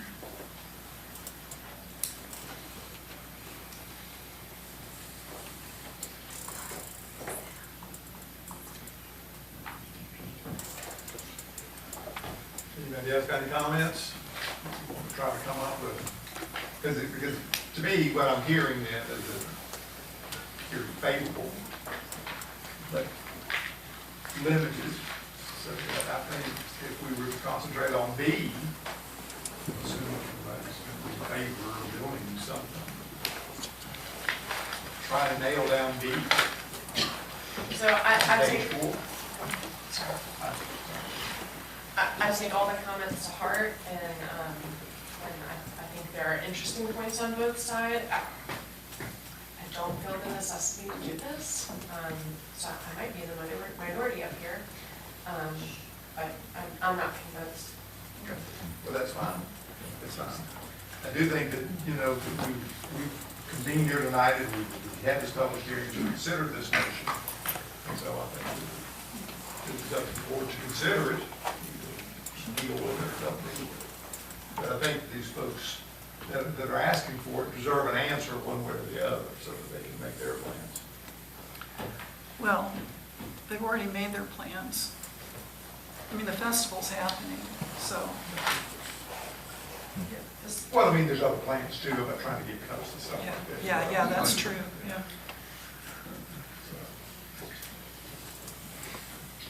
Well, I'm not ready to go for 7 days a week, 11 a.m. to 10 p.m.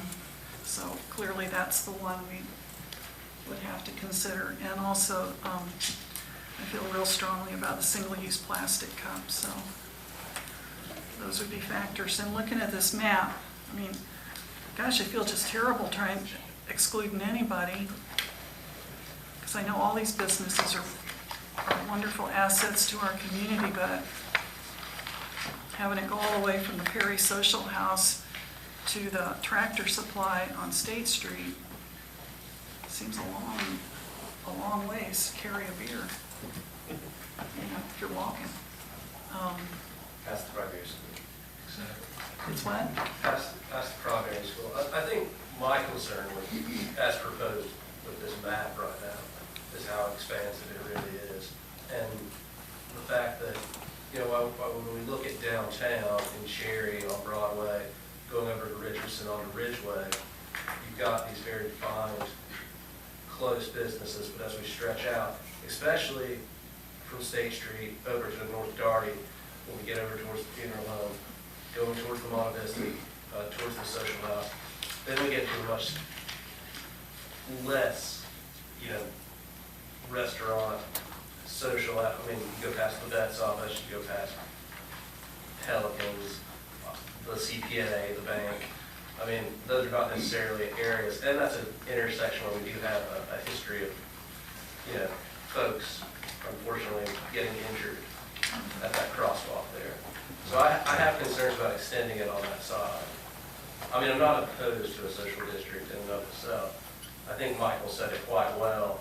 The history and what we've done in this town is to move slow going on these projects. Sometimes perhaps some might say too slow, but I don't think that there's anything wrong with that. I think it allows people to adjust, it allows us to get better information, to make a better decision. So if we adjust the map, where are you looking at? I think you go really from right here where it's at the old Thai Basil at North Gardy Street. Right. You go across, unfortunately, there's no way to get around the Broadway issue. That's the way I see it. And then you end it over on South Ridgeway.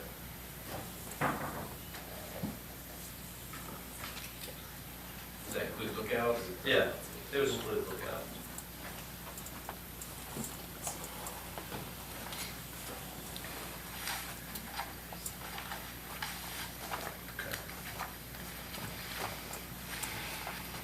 It goes south of Sutton, Yeah, down you to go south of Louisa's. Sutton to Louisa's, so down to Vance.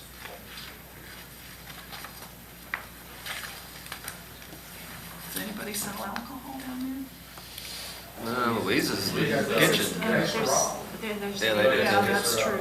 And there's also the beer garden and the collective. There's the outdoor beer and wine place there. And I thought the collective was closed. A new one, a new place is opening right now. What's that? A new place is getting ready to open. Gotcha. Okay.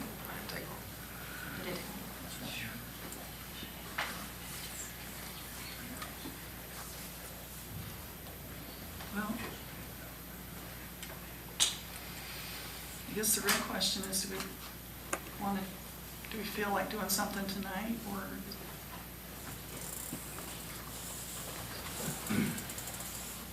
So my next question would be, instead of 7 days, Monday through Sunday, what would we look at? Thursday through Saturday, Friday through Sunday? I like your idea, Thursday through Saturday. 3 days. What, 11 a.m. to 10 p.m.? Is that what? If we were gonna do that, I might propose Thursday to Sunday. I would say Thursday. I just thought of that too. I would say Thursday to Sunday. Sunday's a busy day. Yeah. Yeah. And Saturday is Saturday's on the weekend. So basically what it is there's 3 issues here. We got a map that we got to decide on. You got a time frame. It sounds like that you're getting close to that. And then you got a container issue. Is there anything else? And keep in mind, also, this is one of the things I respect Alice on this. You know, this, you don't have to be lockstep on board. I would say Thursday through Sunday. I still also would like to see the plastic cups go away.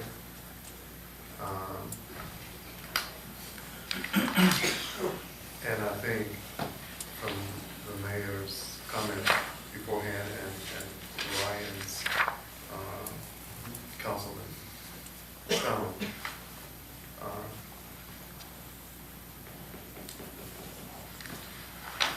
I hate cutting businesses out. But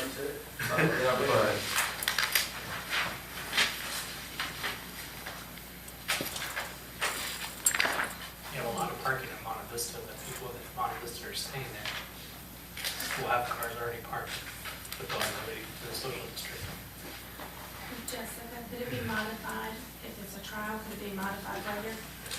yes, Sure. yes, we could modify it. I'm just trying to picture the police enforcing a zone that big, you know, that far long. But And people can be parked and walk into the social district to participate. I mean, Did you It's still not say keeping them 11 from a.m. having that. Did you still, 11 to 10? Was that still the time Yeah. frame?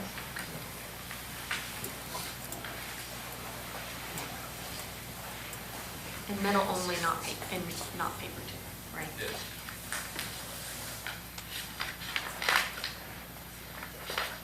So, again, let me just recap, I'm not pushing it, I'm gonna bring everybody on the same page.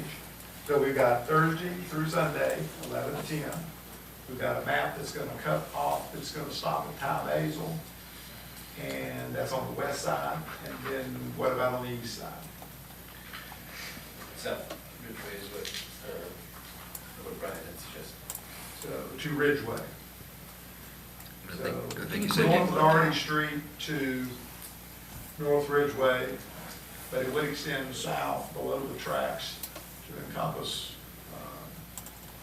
Louise's Kitchen and the Katie Sarah area. And Councilmember Hay, you wanted to make sure Lookout and Bush were both in there.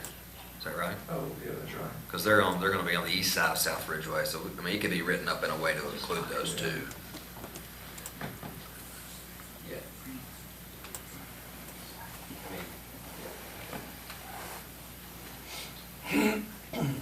So that'll, Thursday through Sunday, map as we just described. Is that what people think? I wish I had thought to request before, like an overlay of this map with the central district, central business district zoning. You're because- close to what you described. Okay, in my Not mind, not entirely, but getting Very close. in my mind, that makes it feel a little less, like we are cheering, like where that line is. The line does go a little bit north of East State. Sorry, say that again. East State, it jogs up a little bit, Yeah, just a little. but not much. You Oh, a could- little more than we're talking about now. Mhm, Just like it includes the bank or something. Up to, I see Yeah, the bank, a little the bit. third. yeah, just a little, but you're just kind of cleaning up the irregularities and squaring it off on the south side. Do you have any thoughts on that? So- I think keeping it simple to start is probably wise. And it's not, you're not etching in stone. What do you think about, we're talking about the trial of Thursday to Sunday, when we set a date, 3 to 6 months to reevaluate. Give a date, or how many you want, you'll do 3, 4, 5, 6. Just name an amount, and that can be good. I'd say maybe 6 months. Well, I mean, I'd say just revisit it, at the end of October. End of October. Yeah, and that gives you all the summer and into the fall. Would that be the November meeting then, or the It would be. October meeting? I mean, it probably, I would imagine, we probably would have enough data until December probably. That, by then, so. But during that time, we could come up with different stuff. So- Sure. So as it could be on the You November will meeting. accumulate stuff in the. Yeah, I think it could be confusing to end it and then talk about it and then potentially. I would maybe suggest we set an actual 5 months trial or 6, set an actual timeline. Just so that it's clear. Can I make a suggestion? Sure. Could we review the data, maybe 1 month before the expiration? Yes. So we don't run up to Good. the deadline? Good idea, good idea. So if you're thinking of end of October, we'll have it at September's meeting, maybe? Or October's Or meeting? Shift. Yeah, October. Probably the October meeting. Yeah, because that's still gonna give us 3 weeks. Yep.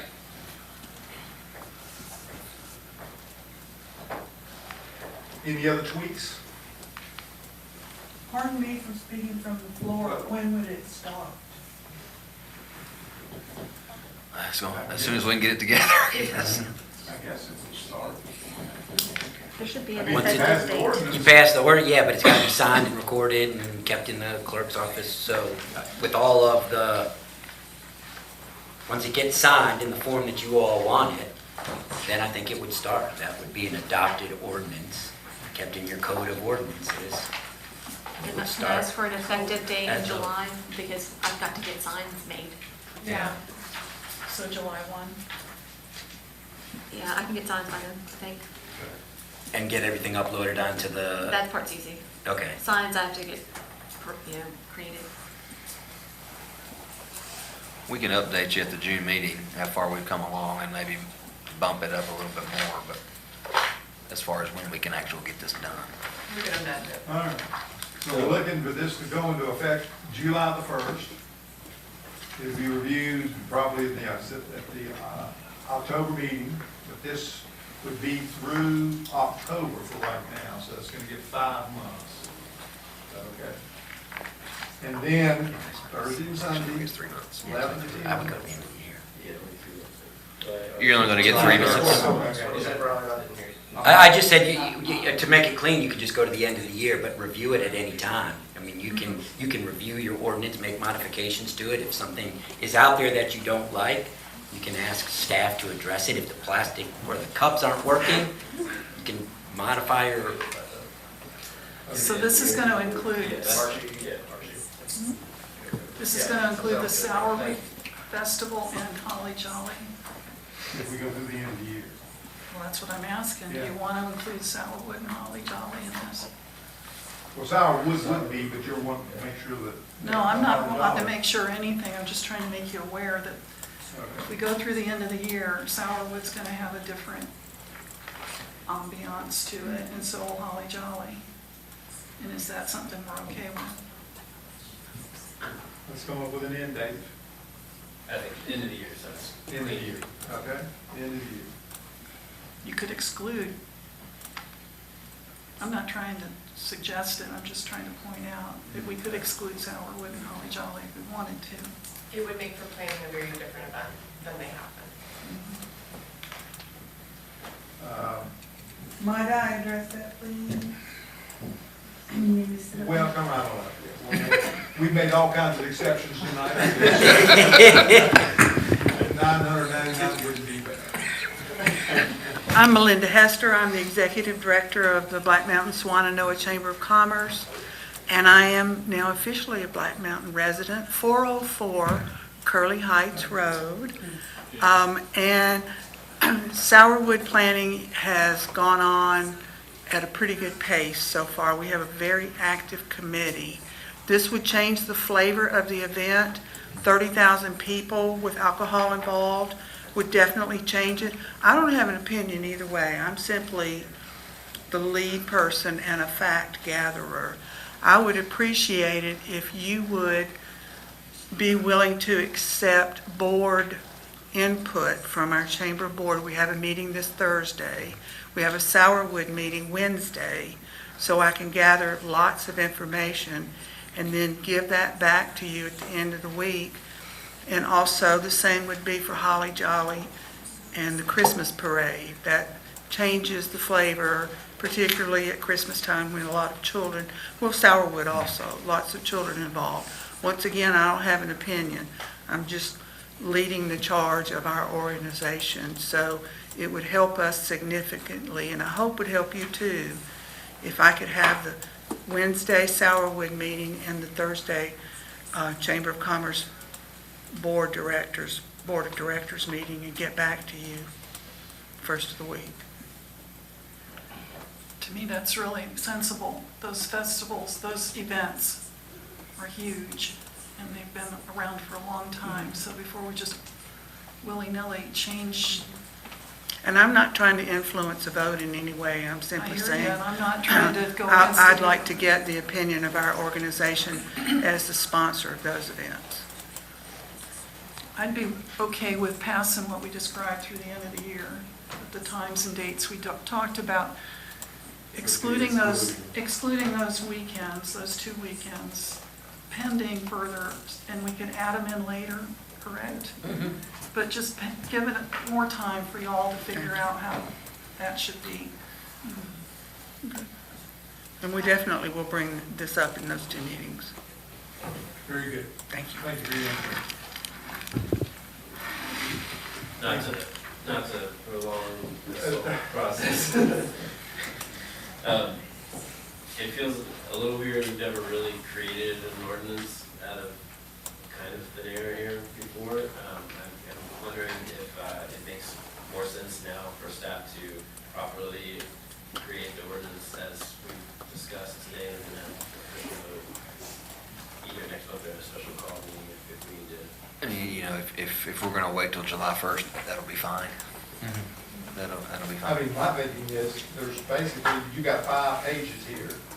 It's not gonna change with the exception of B on page 4, which is gonna include these 4 items here. And D. If you do, can continue the public hearing until a date certain, so we do not have to re-advertise it. Yes. Thank you. I just think it'd be good if we had voted and had it in effect. And I don't think there's gonna be much more the staff's gonna be able to bring back, other than these 4 items that have been discussed. And you pretty much hashed them out. But it's up to the board.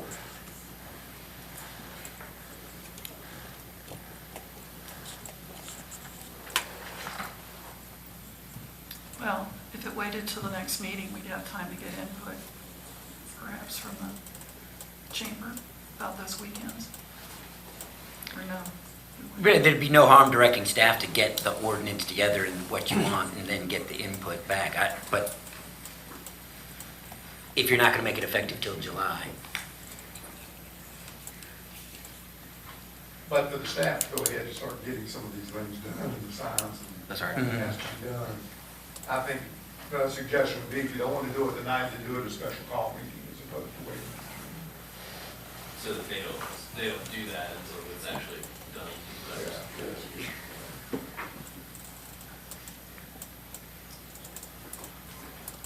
Tell you what, we're gonna be probably having a special call meeting for me to present the budget next week. We can do it at that meeting.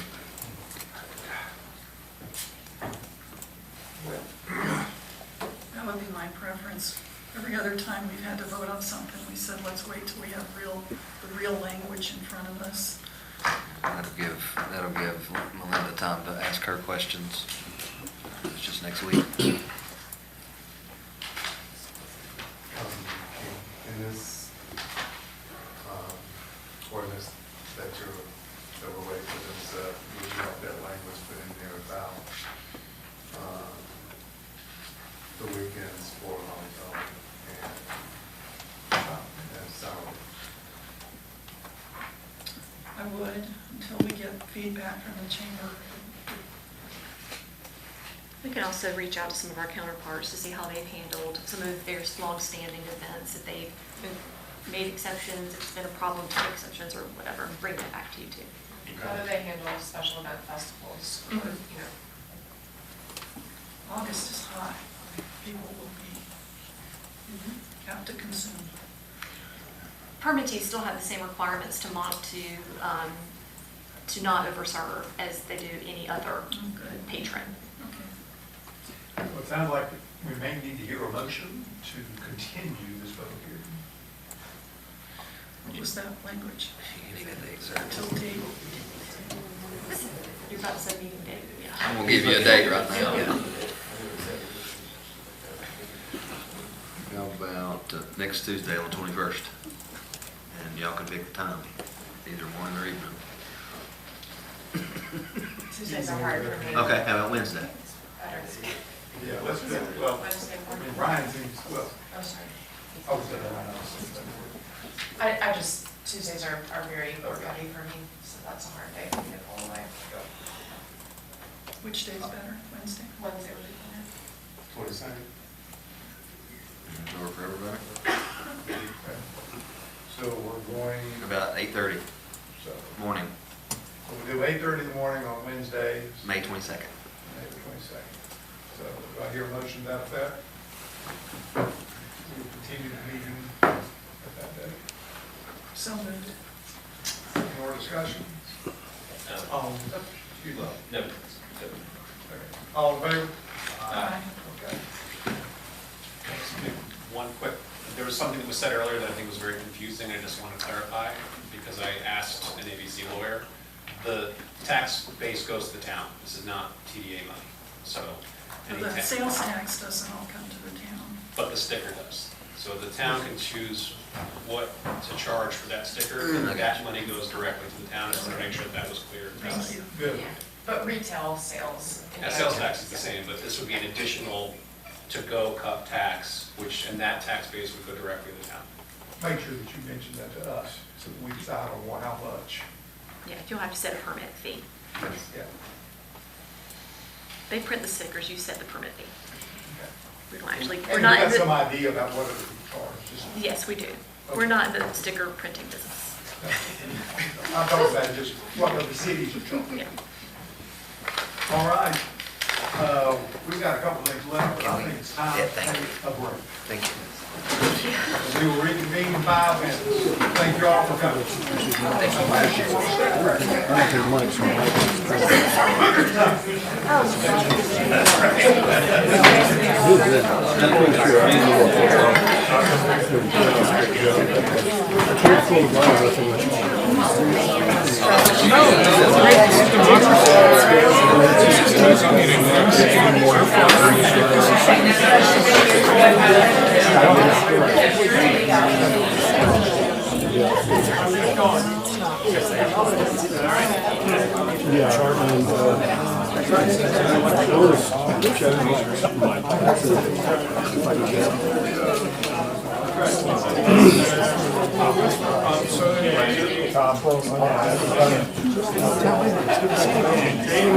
great. Thank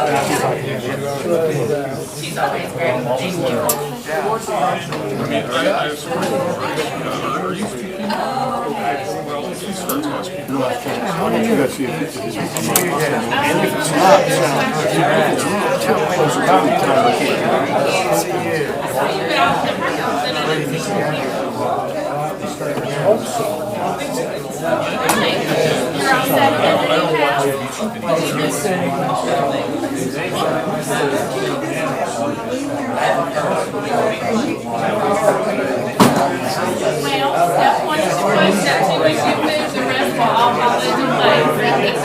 Well, good, congratulations on your husband.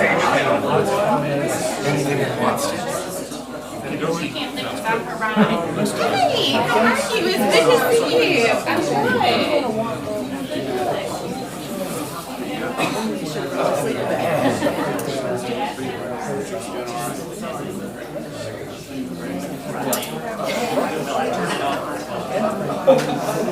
I hear you, right? That's,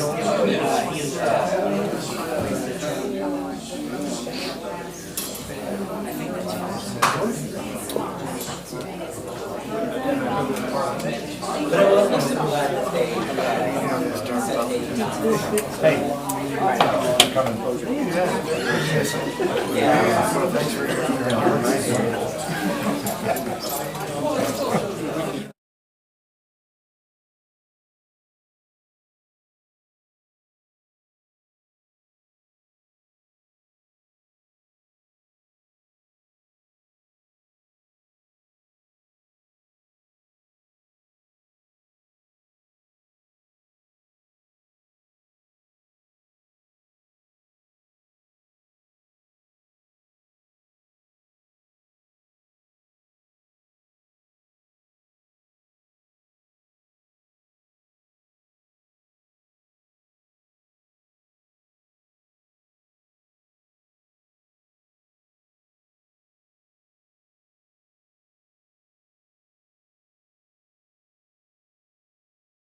It's from school government. Okay, we're back in the, from our break. So, we are now into the public hearing for conditional zoning request for Montreat.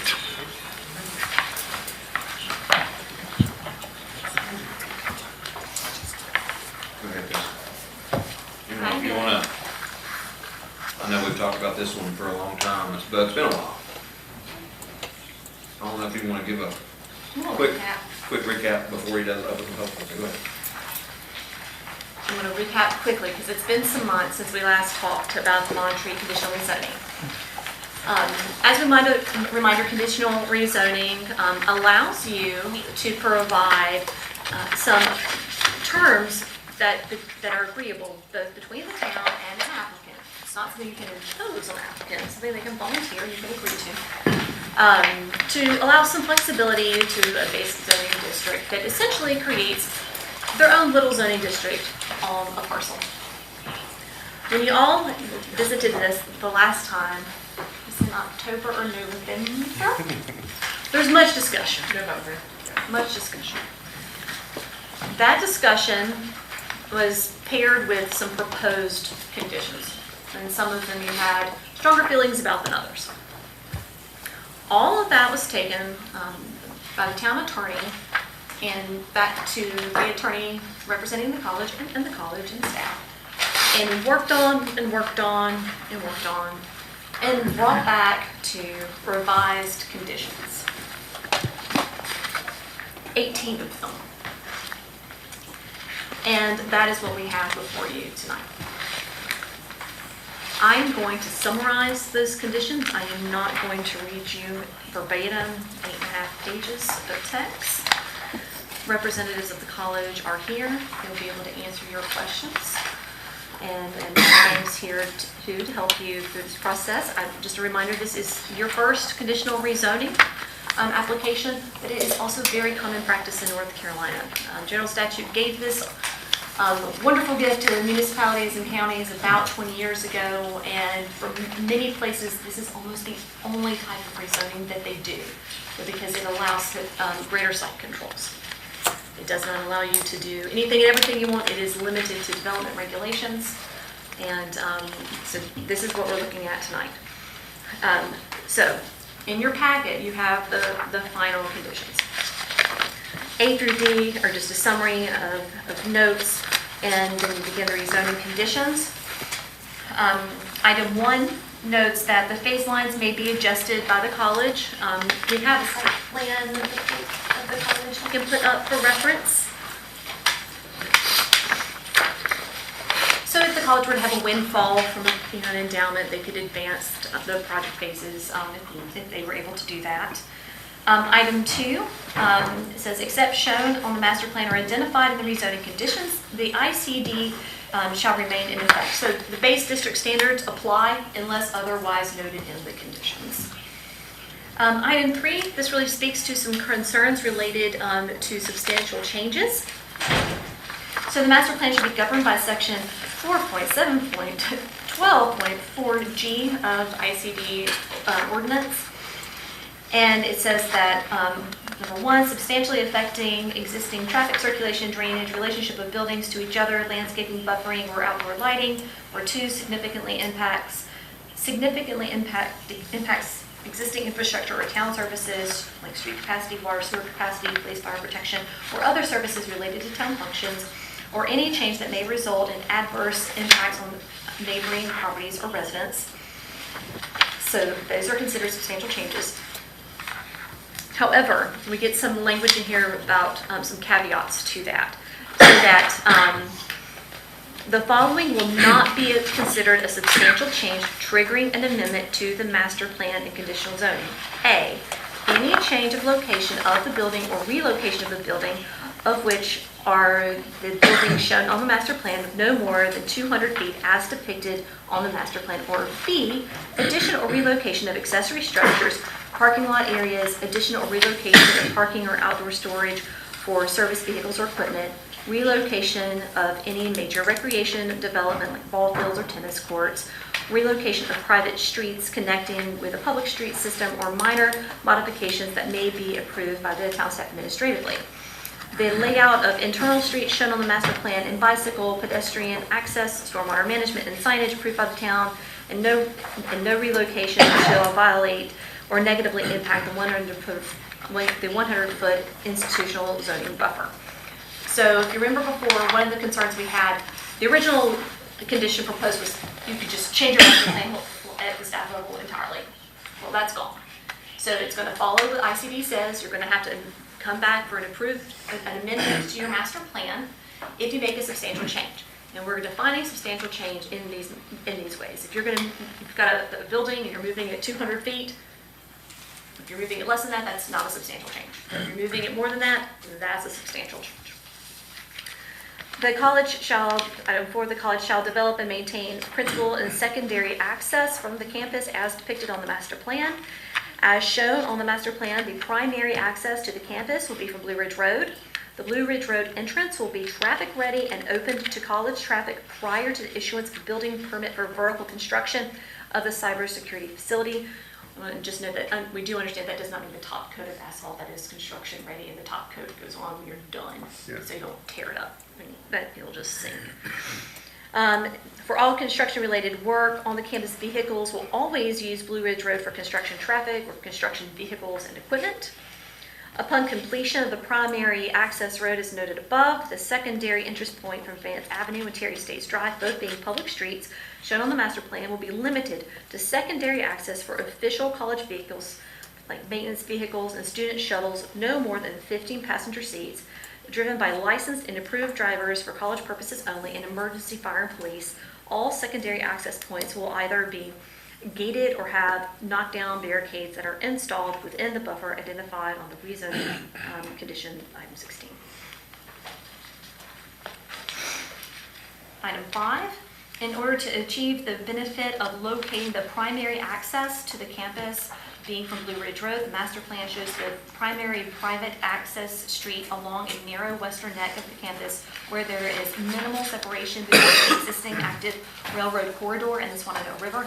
If necessary, the private access street may be located within the town-regulated stream buffer or stormwater management areas. This is something that is this is allowable, and we just don't know if that's going to be necessary because this project has not gone to engineering. So we're just saying that that may be necessary in order to get the road tight enough to get in where it needs to go. The location, size, and type of stormwater management system depicted on the master plan are subject to review. This, I think we're all very well, this is conceptual, and where there is depiction of stormwater management facilities is likely, but we don't know for sure, and they will be sized engineered to the ordinance as required. Any calculations of open space will be calculated by the college and presented and approved by staff. There is an intention to preserve and renovate the manor house, subject to renovation, maintenance, and operating costs, and the availability of financial resources of future ownership. That was something that was added based on the conversation. We cannot make certain requirement that it will live in perpetuity, but there is an expressed interest in maintaining it and all of its allowable uses. Item 10, sorry, I skipped number 9. This is just saying that open spaces will exist with and can be utilized within within tree safe areas and stormwater facilities, which is all perfectly allowable. Item 10, principal buildings should be placed to present a front or side facade to all public and private streets when possible. Item 11, resident halls, which will be a maximum of 4, you can see there, on the campus shall not exceed 4 stories at a maximum height of 75 feet, and the gymnasium building and 2 academic buildings, of which is the cybersecurity facility, shall not exceed 55 feet maximum height, and all other buildings depicted in the master plan shall not exceed the existing regulations. So the only variance in height are for the gym, the cybersecurity facility, and the dormitories. The sign number 12 just speaks to complying with the existing sign regulations. Number 13 speaks to having pedestrian vehicular scale low-level light design. Number 14, that talks about making a decorative entrance with ornamental light, ornamental landscaping, and low-level decorative walls, monument-type signs, decorative paving. Number 15 discusses the 2-acre parcel in the northwest corner of the campus that is adjacent to Blue Ridge Road, essentially saying that it may be developed at some point in the future for something along the lines of a welcome center or a convenience center or something for students, but not necessarily. It could be something that is open to the public as well. Number 16 maintains a minimum of a 100-foot buffer screen that is between the campus and the adjoining residential development, and that you see on the master plan. And that 100-foot screening is done by existing or enhanced landscaping, natural vegetation, a landscaped berm, topography, fence or wall, bicycle and pedestrian access, stormwater management, and signage, all of which would be previously approved by the town, meeting the standards for those specific things, may be located within the buffer. Item 17, except as approved on the master plan of these rezoning conditions, the college shall comply with all other applicable ordinances and regulations. So that's just to say that everything else still applies and we'll have to deal with. And number 18 just recognizes the periods of vesting related to conditional zoning. And those are your proposed conditions.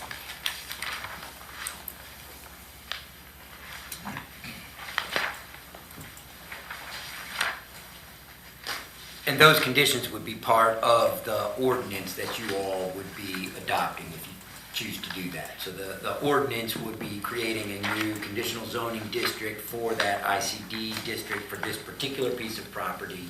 And these would be other than the underlying standards that are already there, these vary or change some of those underlying standards, but that's what you'd be looking at as part of the ordinance that you would be considering. Are those transferable? They run with the land, not with the person. So they go with the land. So they can end up selling this if they wish, and it would go to whoever bought it. It is land specific to that piece of property, notwithstanding if they change it to a LLC or sell it to Brian Golden. Okay. So what stays specific to the master plan as defined here? So the idea of It this could is change that hands, but if the next owner wanted to do something totally different. totally different, they'd have to come back and redo it all over again. The master plan and the zoning that would be approved would be this conceptualized master plan with these specific conditions and variances to that. So that goes away if they were to sell. Doesn't go away, but you would have to develop it according to that master plan and these conditions. So if Montreat College went back to Montreat Anderson College and it changed hands to somebody else, they could still develop it under that master plan. But if they wanted to put a Walmart there, they'd have to come back in front of you all. That's clarifying. Yeah, or a gas station or a dog kennel. You know. Social district? Or a social district.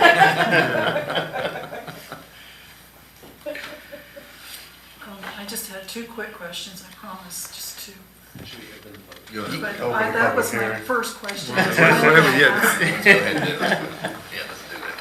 let's do it. All right, everybody ready for your motion for open the public hearing? Can I ask a quick clarifying question about the amendments before we get to that? It was 15 or 16 about the 100-foot screening thing. Can I get some explanation as to what that actually means? It means that there will be, as depicted on the master plan, there's a 100-foot buffer between the campus and the residential area that can be maintained by all of those things that I listed. Is that designated by that dash line? Yes, sir. 27? Yes. Well, actually, that dash line in proximity to 27 goes around. Yeah, but I'm saying, I'm There's just, the dotted white. I'm just Yes. trying to get the Mhm. dashed line. That's the Mhm. 100-foot setback Buffer. buffer. And what specifically does it say is, that is? Hang on. It includes screening by existing or enhanced landscaping, natural vegetation, landscape burn, topography, fence or wall. And I think the next sentence is, Bicycle and pedestrian access, stormwater management, and signage, all as approved by the town, may be located within the buffer. So like a trail could jog through the buffer if that trail were approved by the town as part of something. And your gates that they'll have to put on the roadways will be inside that buffer area. wait, say that again. Jessica read one of the provisions, and we can open up the public hearing at any time, but the gates that will be used to limit access off of, tell me the two streets, Vance, those gates will be inside that buffer area also. Yep. Okay, hear a motion to open the public hearing. So moved. All right, all in favor? Okay, anyone wishing to speak to this particular ordinance that the council is considering tonight, please step forward.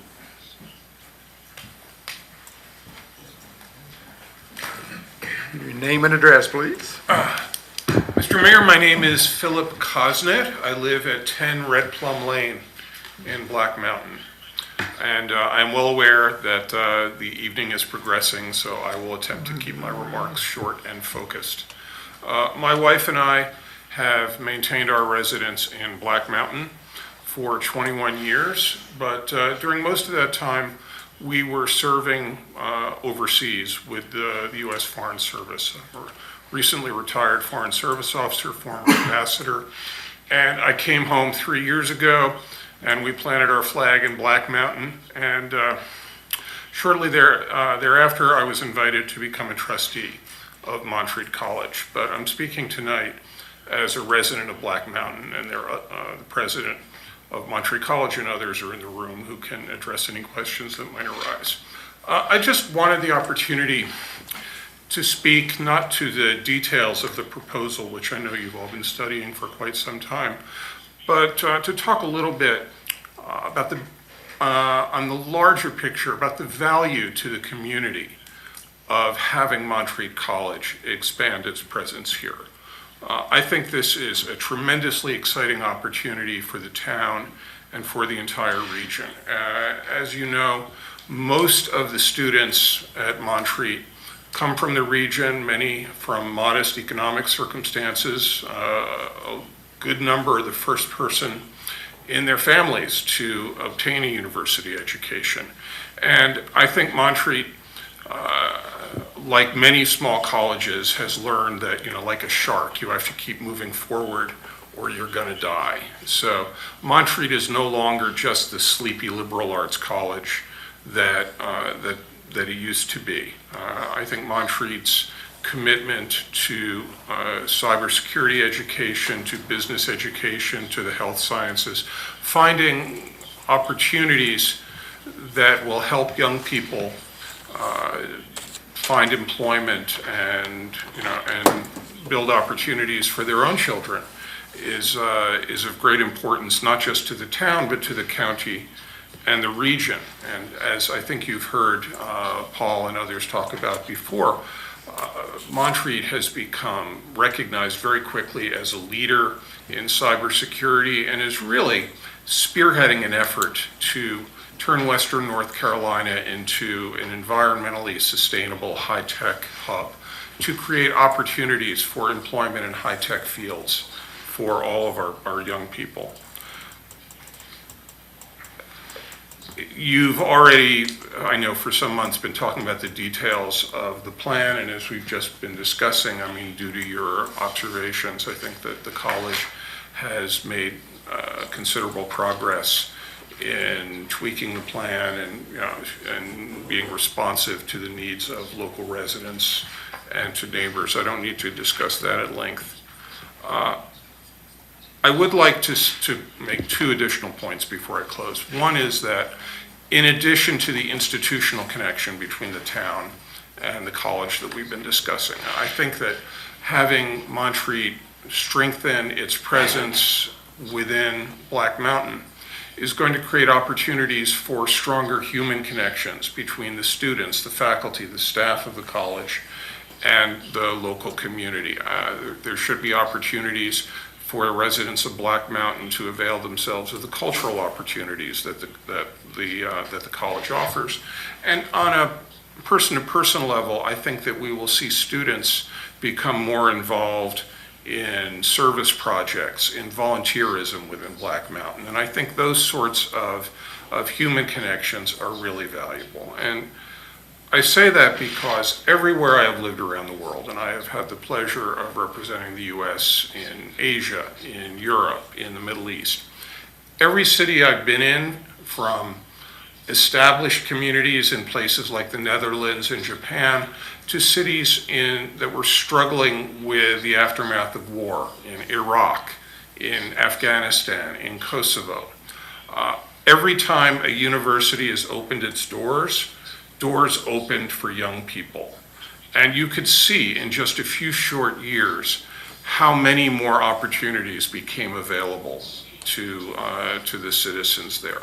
I'm sure there have been times when universities have turned out to have been disappointing to a community, but overall, I think the opportunities for education and professional employment that Montreat's presence will bring to the town are substantial. Mr. Mayor, members of the council, I'm very proud to call Black Mountain home. I think that with a stronger presence by Montreat College, I think that Black Mountain will become an even more impressive place for people to live and study and work. Thank you for your attention. Thank you for your time, fellas.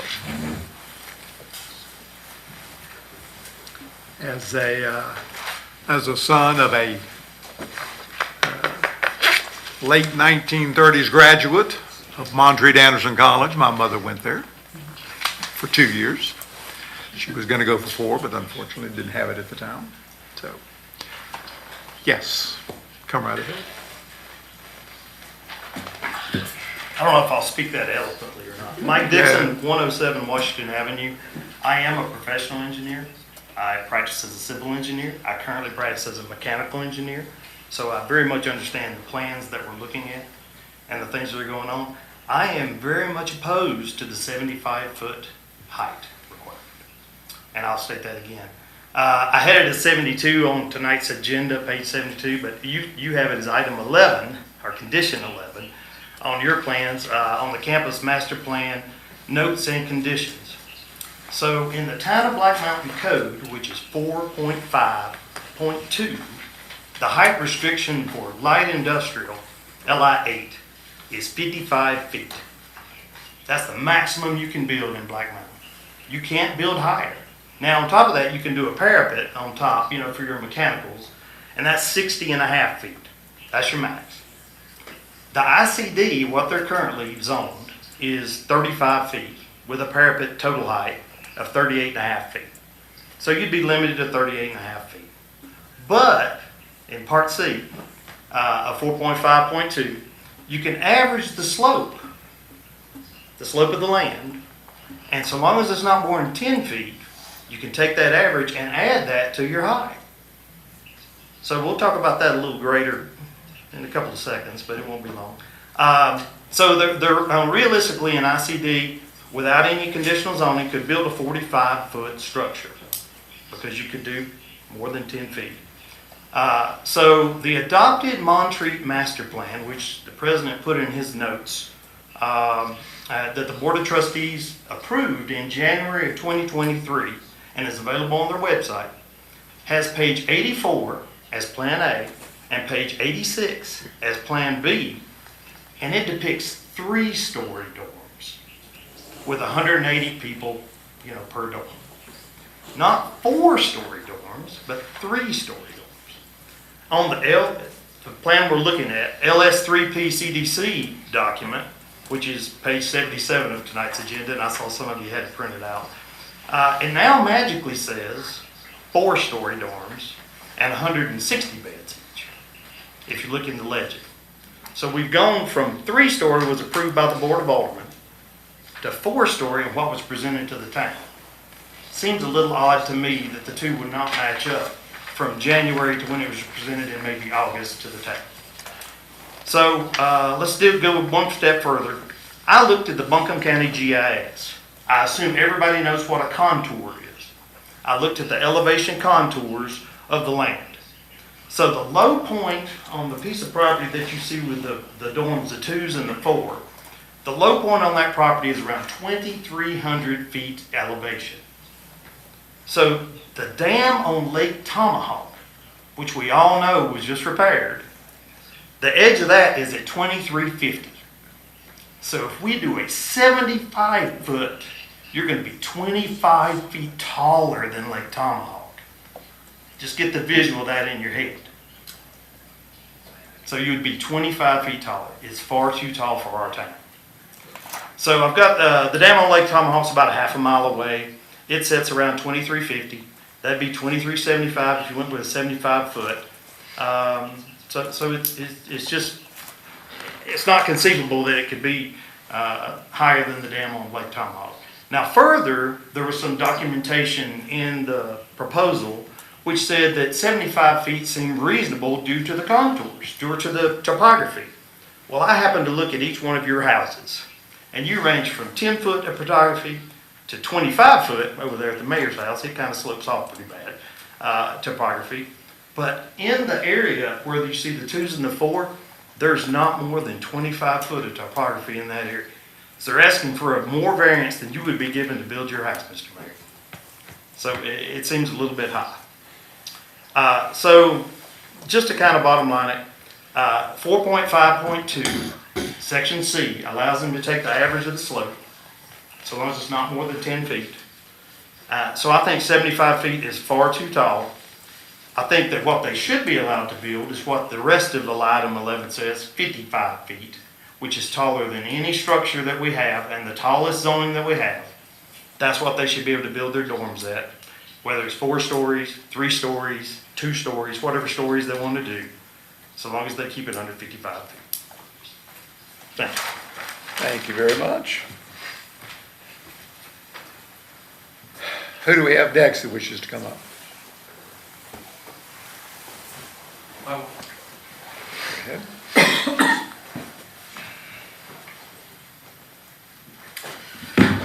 My name's Todd Blackstone. I live at 102 Terry State Drive here in Black Mountain. And I typed all this out because I've got a lot to say, and I'm on a clock. So, so I'm here representing my community. I live at the end of Terry Estate Drive, and my property is bordered on 3 sides by the Black Mountain campus. The 4th side of my property is where my neighbors live. On that side of Vance, there are 17 homes. 17 homes that I can name every member in their household. 17 homes that I have a personal connection with every one of those individuals. So when I say I'm representing my community, I don't mean just geographically. I mean it in the truest sense of the term. These are folks that I lived my life with. When we heard about Montreat obtaining state funding to begin developing on their property, nearly everyone had the same reaction. We were all happy that the school was the one that was going to be developing it. But we were all anxious as to what that meant for our actual neighborhood. When President Maurer had an open session with the community to discuss the plans at their athletic office, he repeatedly assured us that Montreat would be a good neighbor. Through many conversations with my neighbors, we came up with a list of items that would make us a lot more comfortable with the dramatic change that was going to happen to our neighborhood. Here they are. 1, Montreat traffic and no Montreat traffic other than maintenance vehicles and city emergency services were to use any entry or exits on Vance or Terry Estate. As of tonight, Montreat is still intending on using their shuttle system to transport students down Vance. which, when the student residence halls are built on the Black Mountain campus, will dramatically impact the amount of shuttles that will be being used on Vance. I cannot understand why this concession would have only been met in a half measure. Why not go ahead and make everyone along that route of Vance and us in Ontario State extremely happy by sending all traffic, with the exception of city emergency vehicles and any of their maintenance vehicles, down to the new road that they are going to be building. 2, Montreat would agree to not build any new structures within 250 yards of private residential property. And that there would not be any clear cutting of trees within 50 yards of residential private property. Currently, there isn't any requirement around vegetation, and they are allowed to build within 100 feet of their property line. When we were talking about 4-story buildings, 100 foot is nothing. This building that we're currently in is longer than 100 feet. To put a 4-story building at one end to the other would dramatically impact the scenario and scene that you currently are living in. Now, I do understand that if they chose to move any of the buildings, that they would have to come back and get that proposal to you. But what I don't understand is we're asking for this to be in writing.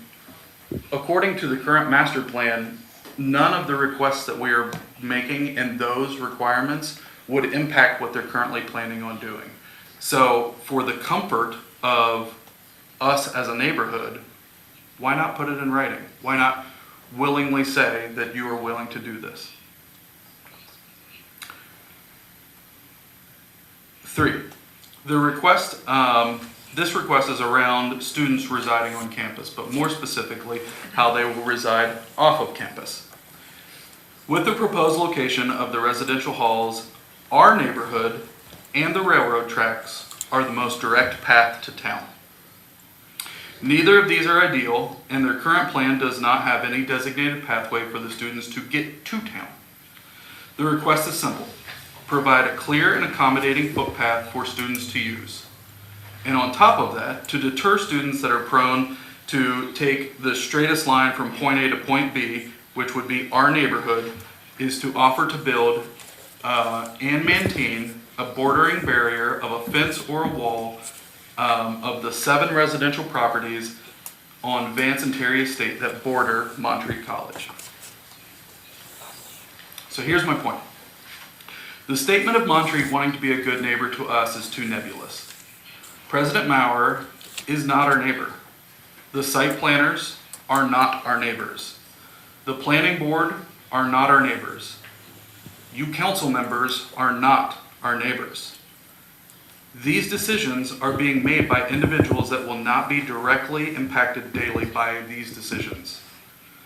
This institution will be our neighbors. 600 college students will be our neighbors. And that will have a dramatic daily impact on me, on my family, on my neighbors. And I ask that our voices are weighed with gravity of the daily impact that that will have on us. I do understand that there are legal considerations that the council has to consider when it comes to enforcing such things on Montreat. But there is no such impediment on Montreat just granting these wishes out of the desire to be good neighbors to us as they're stating that they want to be. Thank you. Thank you.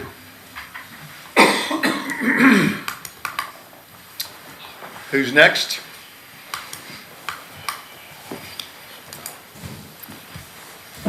Good evening. I'm Tom Widmer. My address is 218 Tennessee Road in Montreat, and I thank you for giving me the opportunity to be with you tonight. I'm one of 5 commissioners on the town council in Montreat, and I'd like to speak on behalf of Montreat College and their request of you tonight. Montreat College, as you probably know, has been an integral part of what Montreat is for 108 years. And we have been neighbors, the residents, the conference center, as well as the town for that period of time. What the college brings to Montreat is a vibrancy that can't be matched by any of us in that town. It brings an energy, and it has its own unique culture, and it brings culture, just like Ambassador Kazan just mentioned earlier.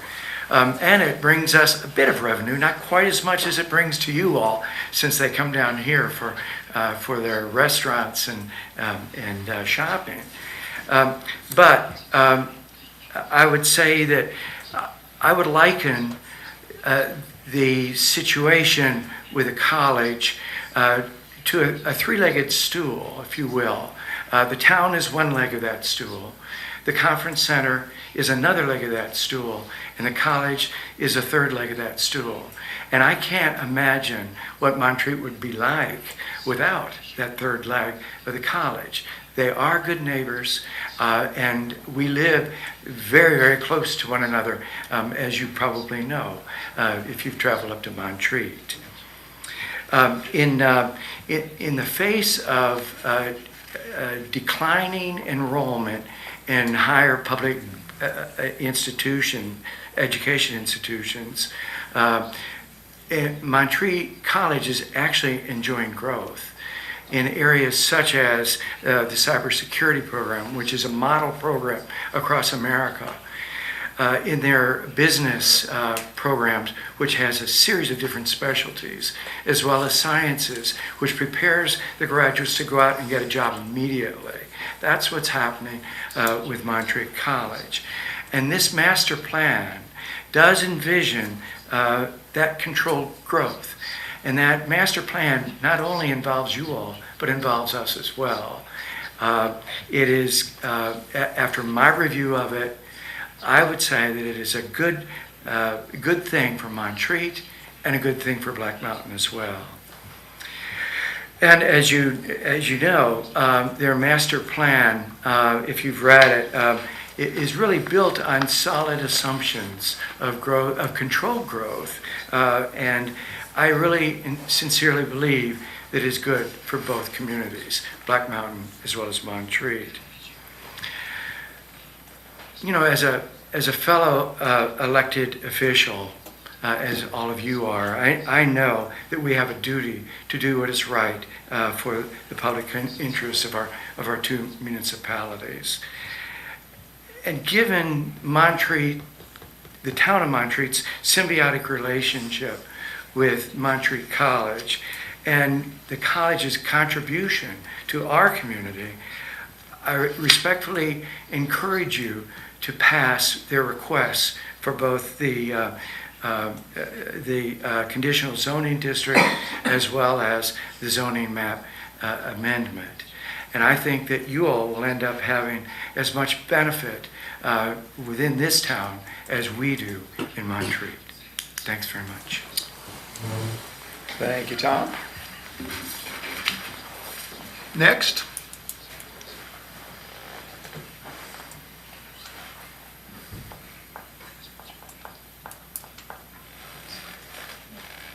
Doesn't look like maybe anybody else wants to speak.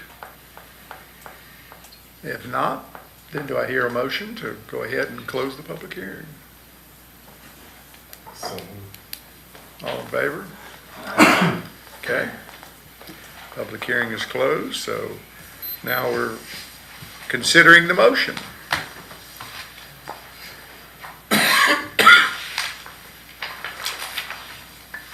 Jessica, could you help us understand the height issue?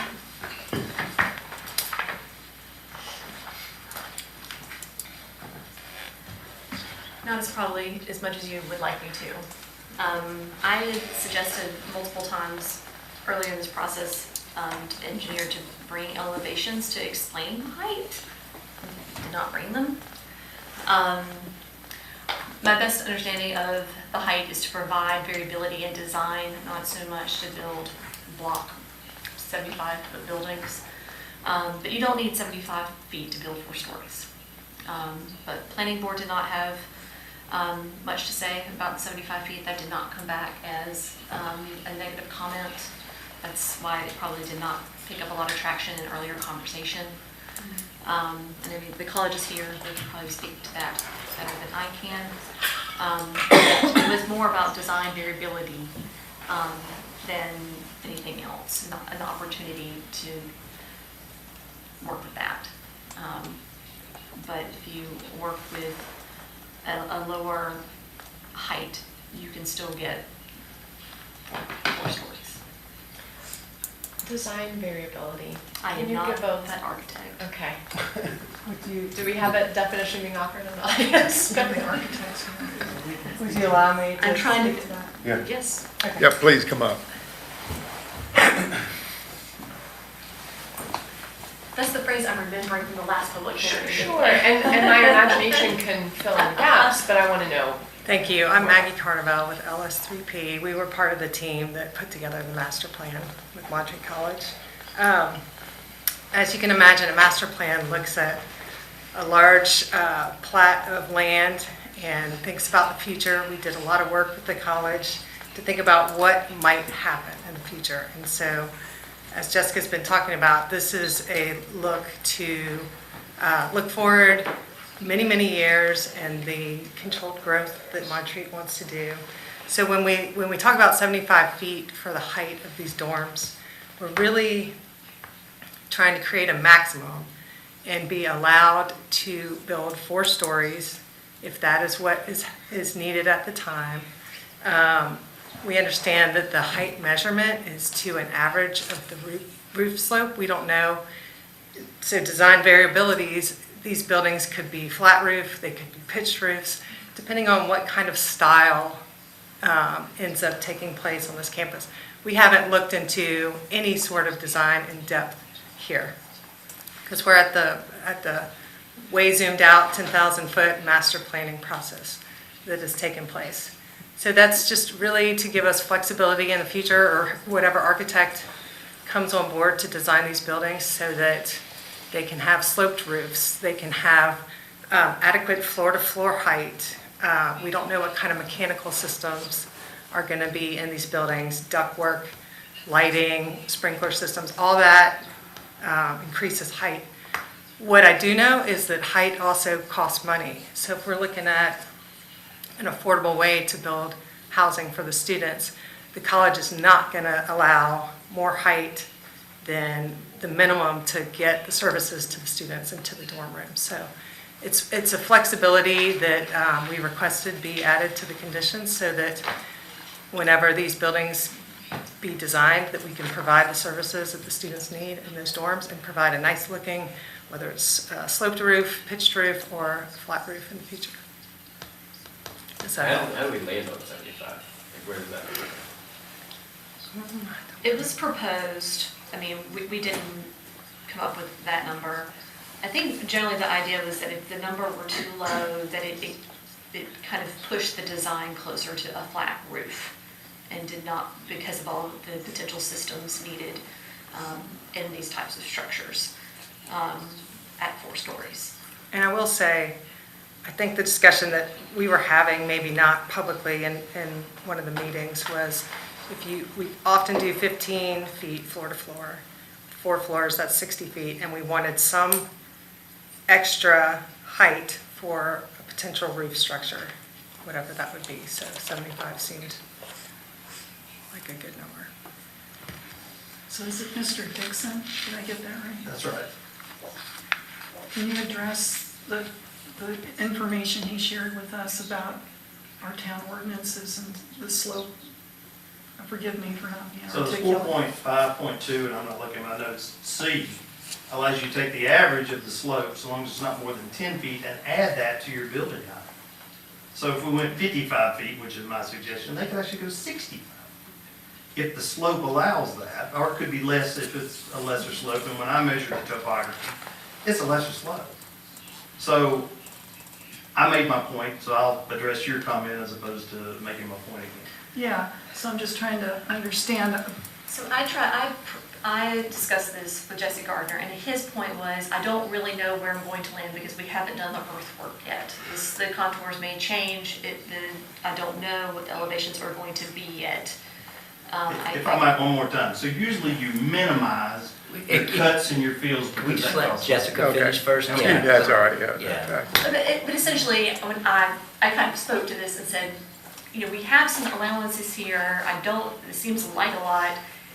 It was sort of between the building flexibility with design and not really knowing where they're gonna go, because this is still conceptual, and not knowing what earthwork may occur before these buildings are on the ground. No one could really, you know, give me an elevation. Like I said, please bring me a drawing, and basically was told, they weren't there yet. So the contour could be, sorry.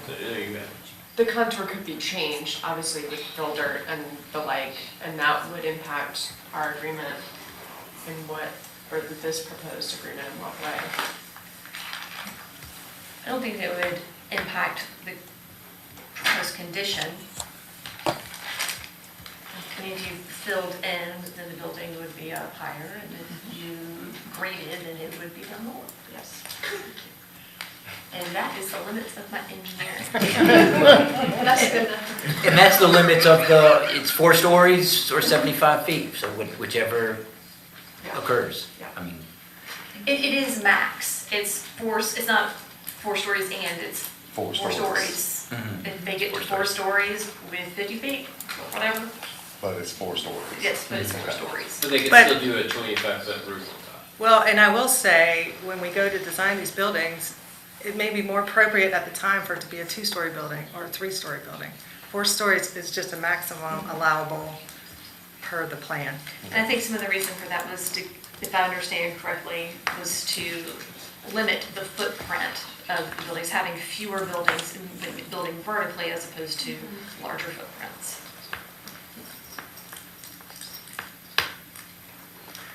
Just noticing the buildings and their location, if you look across the railroad tracks, across US 70, you're right there at Drippolator and at the Sherman-Williams Paint Store, which, if they're 75 feet, you're gonna be seeing these buildings.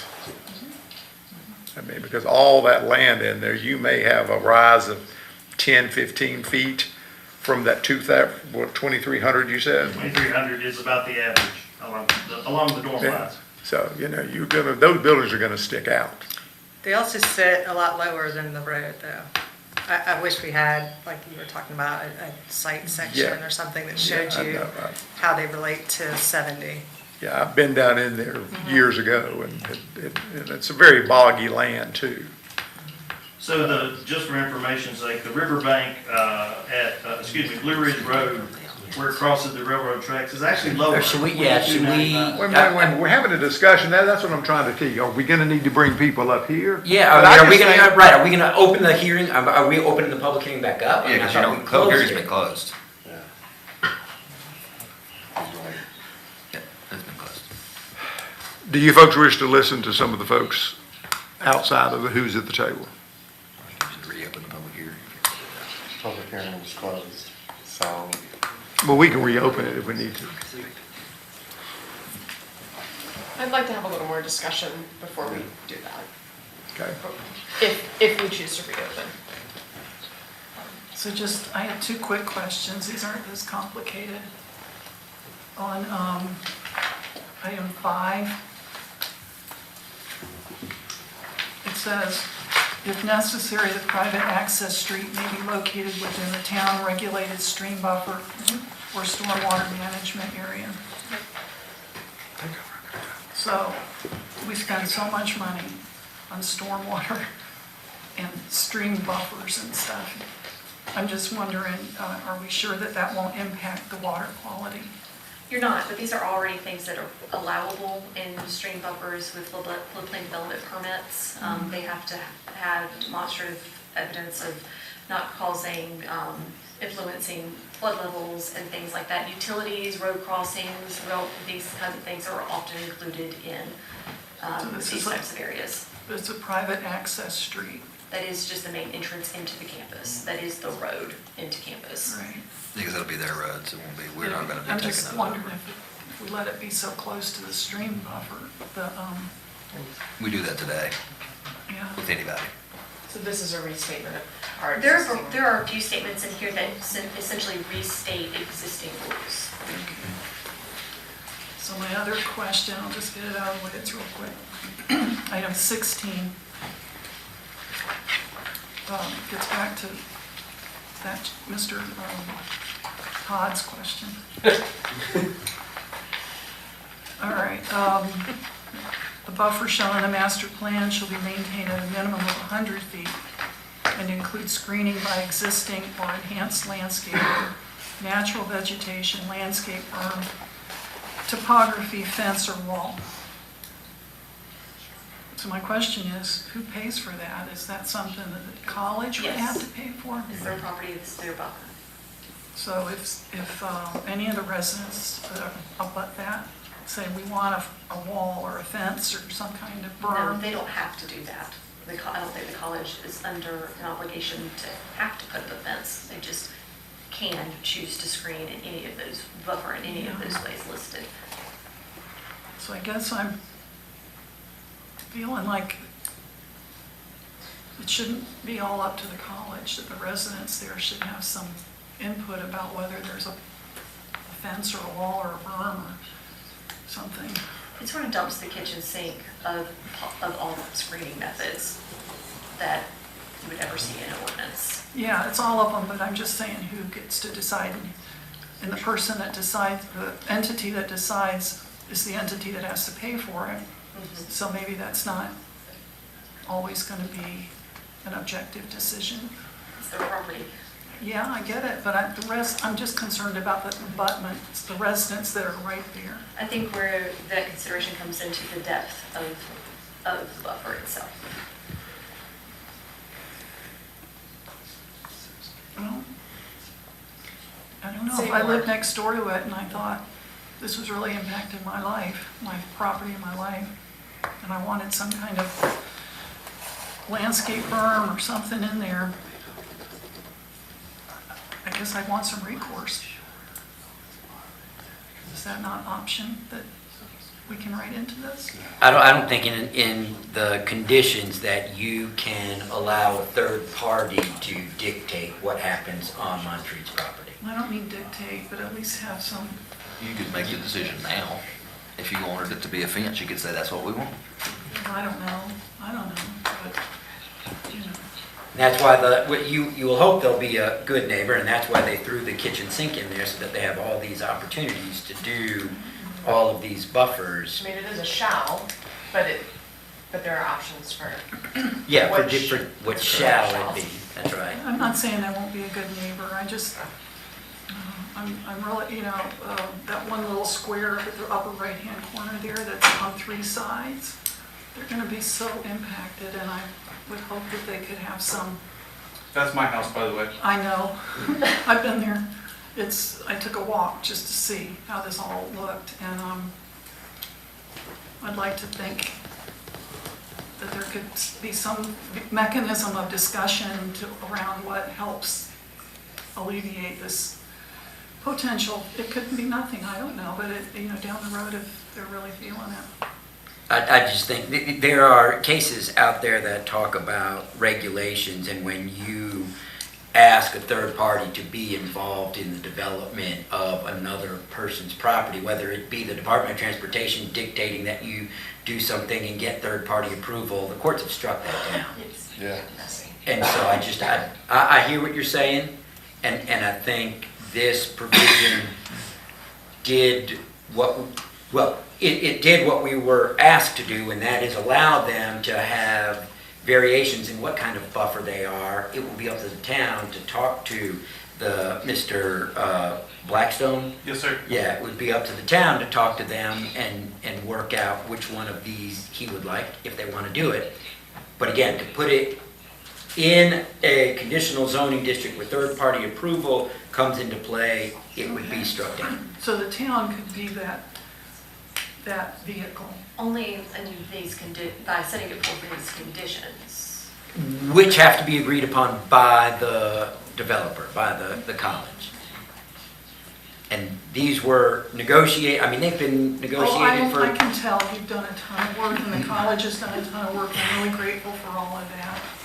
And it's gone back to the planning board, I believe. Isn't and- this what we, in the last meeting, we asked you guys to get together Yes, with their attorneys and put this together yes. from the discussions that we had the last time? And now we're rehashing the same thing again this time. I don't want to rehash, I just want the neighbors to feel. I Yeah. definitely hear it. Absolutely. You could change the list of things and make them all more stringent types of buffer options if you felt like some of those were not sufficient types of buffers. I don't know anything about buffers. I'm, For example, like. Well, and before we get into that, right, because then we're going to go back and we're going to start rehashing all of this, and nothing's going to happen. I don't want to do that. The idea, I think, is that these are the types of buffers that would be included in that area. Someone may say, I think Mr. Blackstone said, we want a fence. Well, a fence is allowed. But what if his other neighbor says, I don't want the fence? And then what are you going to do? Well, I want the natural vegetation to stay. I want green giants all there, so cut them all down and put up. So it gives Montreat the ability to work within these natural vegetation, landscape berm, the topography, fence or wall, and screening by existing enhanced landscaping. So it gives them the opportunity to do what's been asked of them. Just cannot put it on third-party approval. I didn't really mean approval, I just wanted input. Seems fair. Does this conditional zoning expire at any point? Or, Only until such time it is rezoned. and so the master plan, all of this is. Do you want to talk vesting?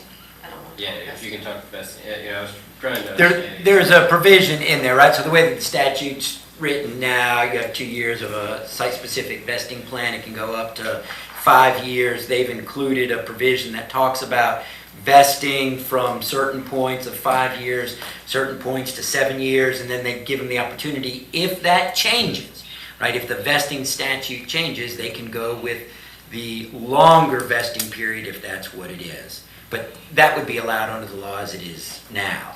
If the vesting provisions change from now to then, the developer can choose those vesting periods. But they've just included that in number 18. Because it's a master plan, right? It's this build out of going, But that's to the master plan, not the conditions. correct. What? The vesting. Yes. So the longest vesting term we're talking about here is 7 years. For the site, for this. For the master plan? Yes. Yeah. Yeah, from the date of the site plan of the initial phase of But if there development. were major changes to the site plan. They would have to come back. They have to come Yeah, back. that's right. So this is good while it's vested or until such time a significant change is proposed. These conditions live with the zoning ordinance until such time a rezoning occurs.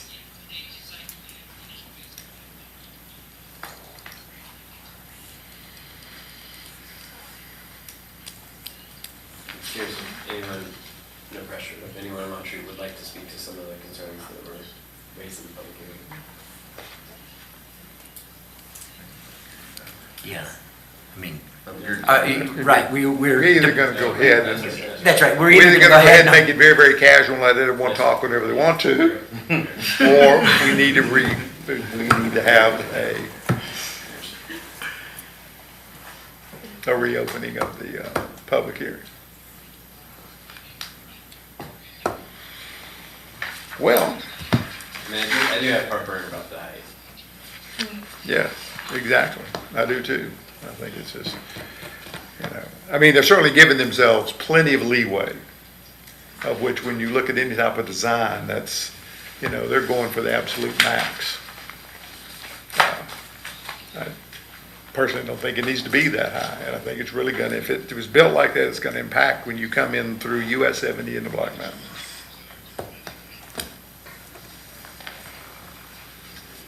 So So I think restricting it a little lower would be the way to go. What, you talking 65 feet? Yeah.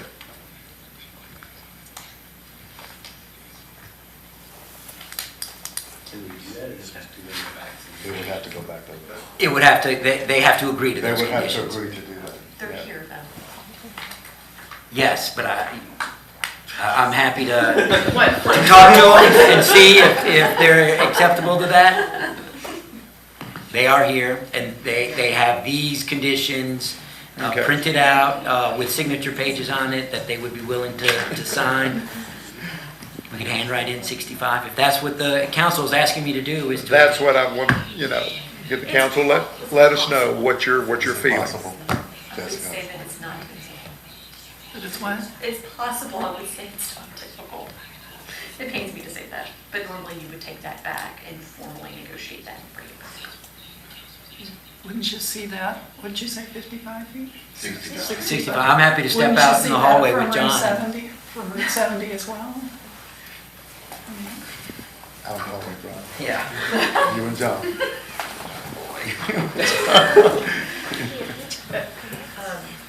Are we gonna continue while they do that, or are we just kind of? I'm gonna text Hey, that. And we're just gonna be talking back and forth like we have for the past Okay. 3 minutes. So I have a small but something that stood out to me in item 1, the master plan dated blank. I mean, isn't this a dated master plan that we're talking about? I feel like that should be specified in the terms, or am I missing? no, it would just be for the day's meeting. It would, Today's meeting? Yeah. Okay, but we are all clear Yes. that the master plan that we are Yes. referencing has We've a had date these, that we've it had was these for some created. many weeks now, so that's how that came. Okay, but that's not about changing which master plan we're talking about. Nope. Thank you. And I'm guessing the August 28th dates are just, that's when the request was submitted. That's when the original application came in, Yeah. yes. So that's when.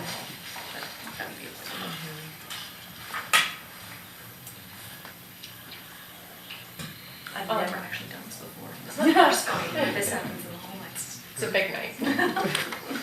Well, and there again, though, this is possible. I mean, if they've got the authority to go ahead and sign off, Exactly. great. Let's just get it done. So the last. They want it done, we'd like to get it done. So the last phrase in item 4, the facilities shall not be required to follow the path of new private streets. I just didn't know what that meant. So there was some discussion about the bike paths being required to follow the streets versus not follow the streets. Okay. And we said we did not particularly care if they followed the streets or not. They put their bike through. So facilities doesn't mean buildings. No, I mean, in this like case. they, Okay. greenway, bike paths, that kind of thing. Ball fields, whatever.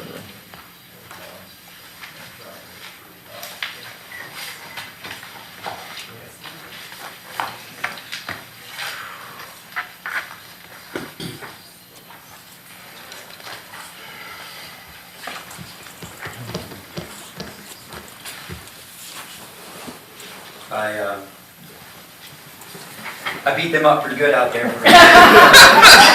No violence. Yeah, they're bruised and battered. It appears that on the height, it would be acceptable to keep the ordinance as written, but limit the height from 75 to 65. So 4 stories. Still 4 stories, 65. 65. And everything else would remain the same. The gymnasium building and the 2 academic buildings, one of which is the cyber security facility, would still be 55. If they move any of those buildings more than 100 feet, I think 200 feet, it's a substantial change. They got to come back. But I think we could get signatures at 65. How So does the gym board and feel? academic buildings stay as is. This is Stay as just- 55, just as the Not dorms. expanding. Y'all good with this? I suppose the reason it went to 75, like she said, was to avoid a flat roof, like so, I went to those planning meetings, it was 5 hours, I don't know if y'all were there. And that, I remember that part of the conversation. Huh? Only 5 hours? 2 nights, that's why it seemed longer. So do I hear a motion to accept this with the adjustment of making the adjustment of 75 to 65? So moved. Any more discussion? So no discussion about the, Well, anything, and then you want to discuss. well, I'm just trying to think back to the other points made. It sounds like we've kind of moved past the buffer fencing. No one had other thoughts on that, or about the shuttle access on through the neighborhood on Vance and Terry Estates. I think you have a motion on the floor right now for as is with just 65 feet.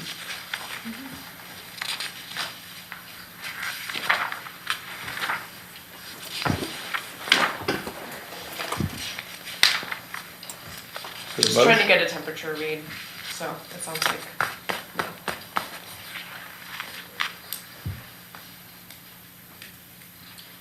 I would say in general, and I'm not going to withdraw my motion at this point. You know, you're faced with a difficult decision here with two opposing sides that both have very valid points. So in this situation, unfortunately, not everyone is going to be a winner. And that's just what we're tasked with doing, is picking the option that's best for us as a community long term. I understand Pam's desire to have the neighbors have more input on what kind of screening that should be. It's really not feasible. I mean, our attorney has told us that. By precedent, it's not done. It's messy, it's not done in other developments. Alex, you brought up the issue of access through Vance and Terry Estates.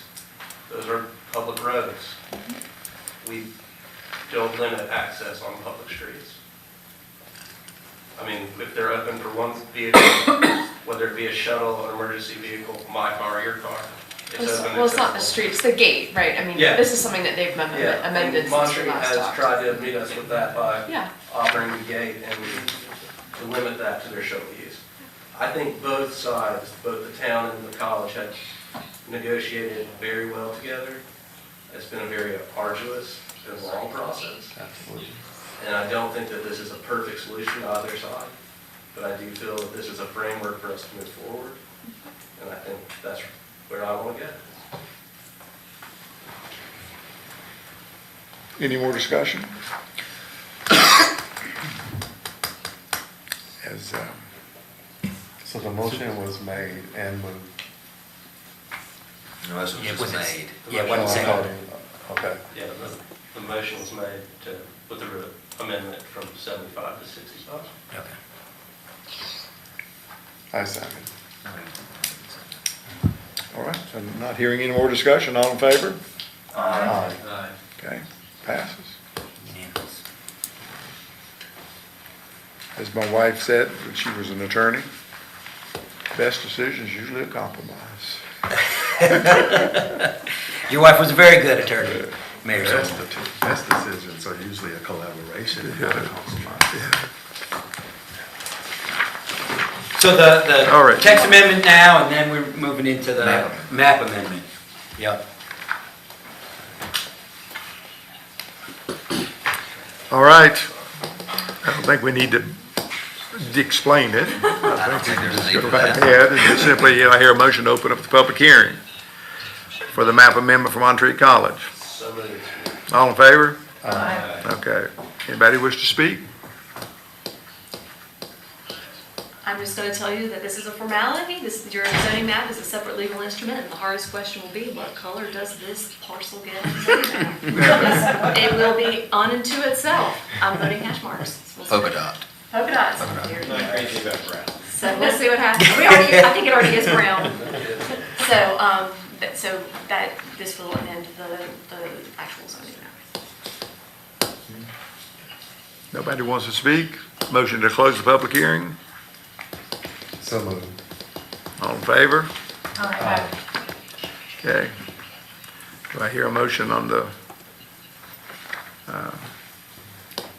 for the map amendment and for a color selection? You want me to read it? I just think you just got to simply say what's listed there under, is that E? No, it's D still. It's D, okay. Yeah, I move that we approve the zoning map amendment number Z-0-23-23. Conditionally zoned Montreat College, Black Mountain Campus. It's institutional campus district conditional zone, and that the zoning map amendment is reasonable and in the public interest, and that the overall size of the tract is reasonable compared to the size of the zoning district in which the property is located. It is consistent with the plan. The impact to adjacent property owners is reasonable, and the benefits of the zoning outweigh any potential inconvenience or harm to the community, and allowed uses within the proposed rezoning district are similar to the permitted uses as currently zoned. All right. Any discussion? If not, all in favor? Aye. Okay, passes. Thank you, Jessica. Jessica. We've got citizen comment that is available in case someone wants to speak to new business. Don't see anybody, so no unfinished business, so new business, Josh. All right, first, 9A will be street dedication for Rancis Lane and Fay Jones Lane into the town street system. This is being petitioned by the developer for the council to take over the roads. I'll let Jamie talk about it just a little bit. Yeah, so all the petitions was signed by the residents, so everything's good there. I went a couple weeks ago and done a review of those roads. And from the public works end of it, the roads are in good condition. They're one way. They do meet the requirement. The only concern that I do have is it's sort of oblong box shaped, so the curves are the radiuses are very tight on them, which is just for basically a single vehicle. So the only concern I would have would be pushing snow in that area. The more of the concern would be for the fire department. I'm not going to speak for them. If they got concerns, they could answer to that, but we do service that anyway. I don't know how they do it, but you may want to ask them. But I would just keep in mind that, and I've stated before, the funding for those roads when it comes time, I did do the numbers on that, and it would cost about $25,000 to $30,000 if we had to repave those two roads today. Can I ask you a question? Absolutely. So that's what we see here in the budget impact is the 25 to 30,000.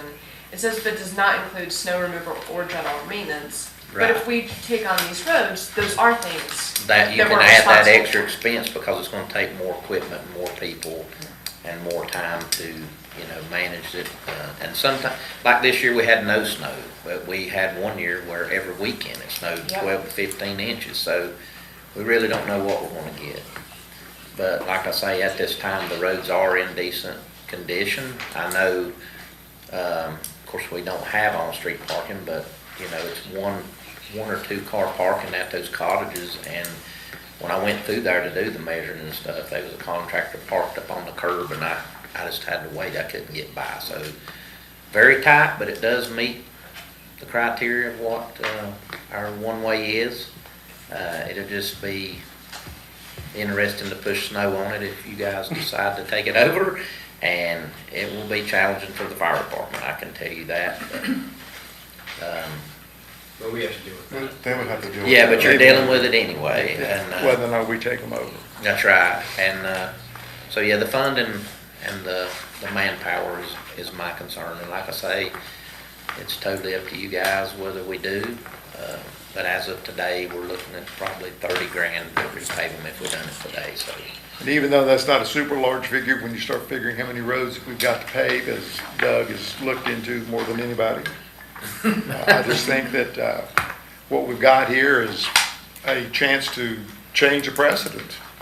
Always in the past, we've pretty much taken over roads. when people came in and built them to specs, had them in good condition. But I just think it's time for us as a town to try to limit our future expenses and simply let them take care of their own roads. And I could add that, at a later time, if you wanted to come back and revisit us taking that over, you'd always, have that option too when the funding's more, I don't want to say more available, but maybe more abundant, but, So whether we take them on or not, you still remove the snow, is that correct?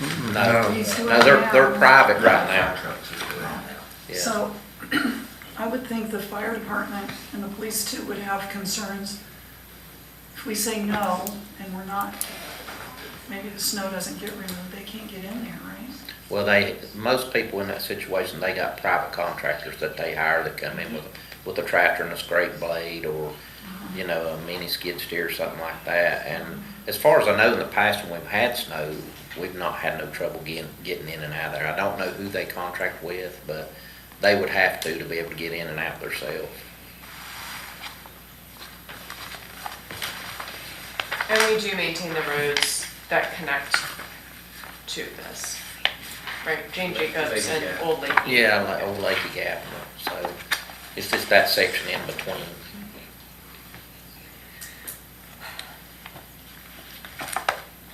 All right, anybody want to make a motion? The motion is, to accept them. We'll need to get a motion and vote to whether to accept or reject.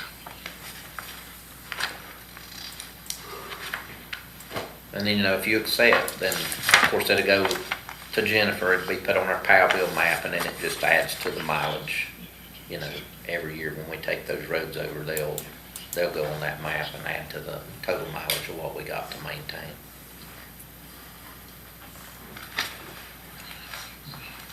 And that's what I'm just sort of trying to give you some more facts about it. If you'll remember back, it's been a while now, but I was talking about the POW bill, how, municipalities was having a little trouble paving and coming up with ways to pave because they're not giving, you're taking over more mileage, but we're not receiving more money because cars are more fuel efficient and things of that nature now, so they're trying to figure out ways to get more money to pave these roads. And so that's not changed. They're still struggling with that.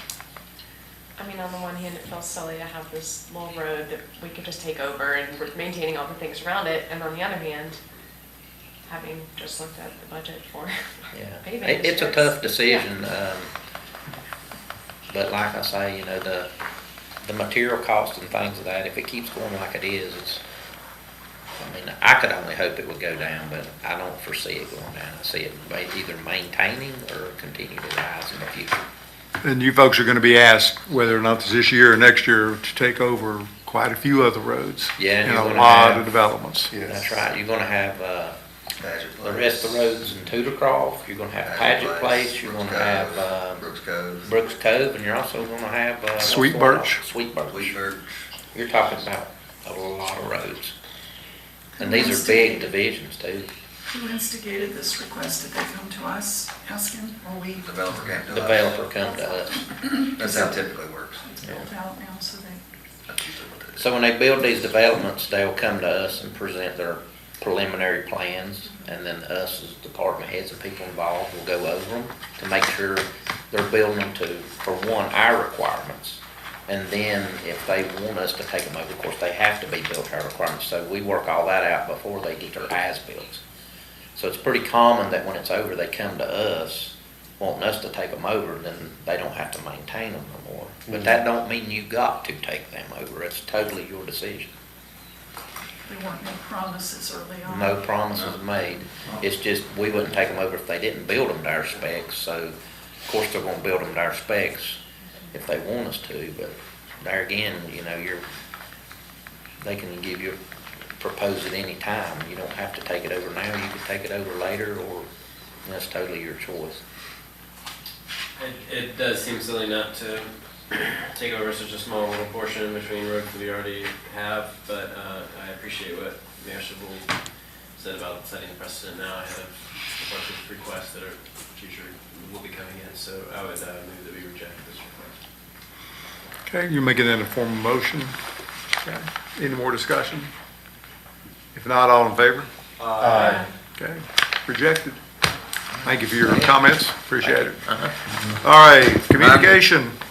9B, no, we've got two more. Oh. 9B, That's right. this is approval of resolution selecting firm and authorizing the town manager to execute agreement for design build services for the Cragmont Park renovation project. Angela Reese, take us away. Quickly. Good evening, Mayor and Council. I know you're tired. I will keep this brief. This resolution, we received initially 2 proposals to do the design and build, and so re-advertised. The statutes are clear that we need 3. We did not receive a third, but you may choose from the 2 very qualified firms. One scored the highest, and that would be Harper General Contractors. So the resolution is for you to consider approving Harper General Contractors Incorporated for professional design build services for the Cragmont Park renovation project in an amount not to exceed the $492,000, and to find Harper General Contractors to be the responsible, and most qualified firm. And the second part of that resolution is for you to authorize the town manager to negotiate and execute a final contract with Harper General Contractors for the design and build of the Cragmont Park project in that amount not to exceed $492,000. So if you consider this and approve this, the manager, we would enter into, we have a draft contract in your pack. It's a general standard contract. The attorneys will look at that and direct us what language to remove that is not advantageous to the town. We would enter into that, and at that juncture, there would be a fee to begin the design work, and then the designers, once we begin that, they will form a scope. And from the scope of services, that's where you get your cost. How much do they project it will cost? What can they do? And those things will be brought back to you later on to decide if it's going to be a phased project. Would you like to put more money into a budget for other phases or different amenities? I'm not an engineer. I can't tell you these things. So I took your budget that you allocated, the original $492,000, and started with that. Okay. Can you speak why Harper General Contractors was selected? Yes, so we had a team of reviewers, and it consisted of your recreation director, and he recruited 2 other recreation directors. One was in Buncombe County, and the other, I believe, Morganton. And then I reviewed for compliance. And so we have a very thorough process, and we evaluate them on criteria that we solicited in the request for proposals. And the scores, I can give you the scores. One scored, it was Bloom Construction. They scored an 80, and Harper General Contractor scored an 88. And they're rated on a multitude of things, example projects, the projects that were most like what we would like to see in our community. But like I said, either firm would have done well. It's just Harper scored higher according to what we thought our needs would be. Thank you so much. Thank you. You're welcome. Do I hear a motion to accept the So- bid? So moved. Any more discussion? If not, all in favor? Aye. Okay. Thank you. Very last thing here is Do I need to sign that? new business 9C, discussion of parking at Lakeview Senior Center. So I brought this forward after having multiple citizen comments requesting that we have designated parking specifically during events leading up to and including the lunch provided at the Lakeview Center. And I felt like it was time before pool season opens to discuss that and see if there is an interest in creating something temporary, permanent, trial basis. My recommendation would be seasonal. I think this is unique to summertime, particularly feeling cramped in that parking area. I believe that we all received an email from Julie White, who's the chair of the Active Mobility Commission. They have discussed this and had some thoughts about the timing, the number of spots, as well as also looking at, I'm not going to use her exact words, but improving the pathway from the lot over by the tennis courts so that folks, you know, again, that are mobile enough to be walking that far, but have better path access. We're working on that now. Staff is Oh. already. Can you That say was more something, about that that? was something that y'all mentioned a while back, and Mhm. this is just paving. Mhm. Paving in that area that is not ADA friendly at all. Great. So, Okay. but that is part of our, making quotes on paving, and paving will start in the next few weeks, and that will be part of that. Excellent. That's awesome to hear. Yeah. And where, This is this is right where the trail comes in off of that lower parking lot, and it's just rock dust and roots. oh, coming to the Yeah, center? Yeah. Yeah, so it'll quite come to the rutted edge out. of the path. Yeah, come to the pavilion there. Yeah, Yeah. Yeah, I think that will be a And- great improvement. Okay, and then what numbers are you looking at? I think the Active Mobility Commission recommended it's either 11 or 12. It was 12, down from the 22 requested. That felt a bit high. And the request was 9 to 1 o'clock or 9 to 2 o'clock, and I think they recommended 10 to 1. They did. Yeah. Weekdays, like Memorial Day to Labor Day. I don't think they specify days of the week. That's a good question, but the senior lunches are Monday through Friday. Monday memory through serves. Friday. And Debbie Norman is here if yeah. y'all would like for her to say And any sorry, question. Yay! My blood sugar is like in the 40s, but this is really important to me, so if I'm confusing, please let me know, okay? What we had talked. Come on up to the table. Thank you so much for staying. She Probably haven't made it through. We're forever bonded now, because we've done this You together. may need to share a cookie with And have some nuts if you. Or nuts. so. Actually, does anybody have a Coke? I have Something? Let me see what I got it. Okay, thank you. I hate to do that to you, but. Hey, have an I energy know what bar it's with like, some my chocolate brother's in it. diabetic, so, yes. Okay, Don't be afraid to probably the ask. Coke will probably go faster for me, Yes. so I appreciate it. So what we're asking is that the signs be put up. We've already talked to the police department, and we will clarify again on what needs to be on the signs. But basically, thank you. Basically, if it says permitted, then if people park in those spots and they don't have the parking permit, then they will be given tickets. And it'll be $50 a ticket, and it won't take long for people to realize then that they can't park there. I'll have a Diet Coke with no sugar. Thank you. So we would be responsible for having the decals made up. They would be given to the most vulnerable people who attend lunch on a regular basis there. So somebody like myself, who's certainly able to park in other areas and walk, would not use those decals. Who would be overseeing that criteria? Well, the decals, I would have them made up. There would be a couple of us that would be the ones who would issue them at the facility. They wouldn't be laying out there for just anybody to get, okay? Right. So we would determine that it is somebody who does frequently attend lunch and that they do have mobility issues. And so for them, it's a real safety issue to go up the path or park somewhere else. And to clarify, this is kind of folks falling in a gray area where they're not going to have a designated handicap tag, or maybe they do and those spots are already taken. Yeah, that's true. But they kind of don't quite qualify for that, but would benefit from this support. Right. How many handicap spots are there now? There are two. Yeah, Two. it's just not mentioned. Yeah. Oh, I know, I'm not, Yeah. I'm Oh, yeah, just, yeah, I just no, want to just have some yeah. idea And even, what those thank are. you. I'm so sorry. Thank you. Oh, no. I apologize for eating my coffee. Yeah. So, yeah, there's two handicap spots, and even now, because of the increase in the children's section, which is awesome, but even now, there are less and less parking spots. So, last week, there were people who could not get in to lunch, and for some of these people, that is their sole, in nutrition for that day. They'll take half of it home for lunch, or for dinner rather. And I do know one person that couldn't find a parking spot that was safe for him, so he just left. So he didn't eat for the day. Yeah.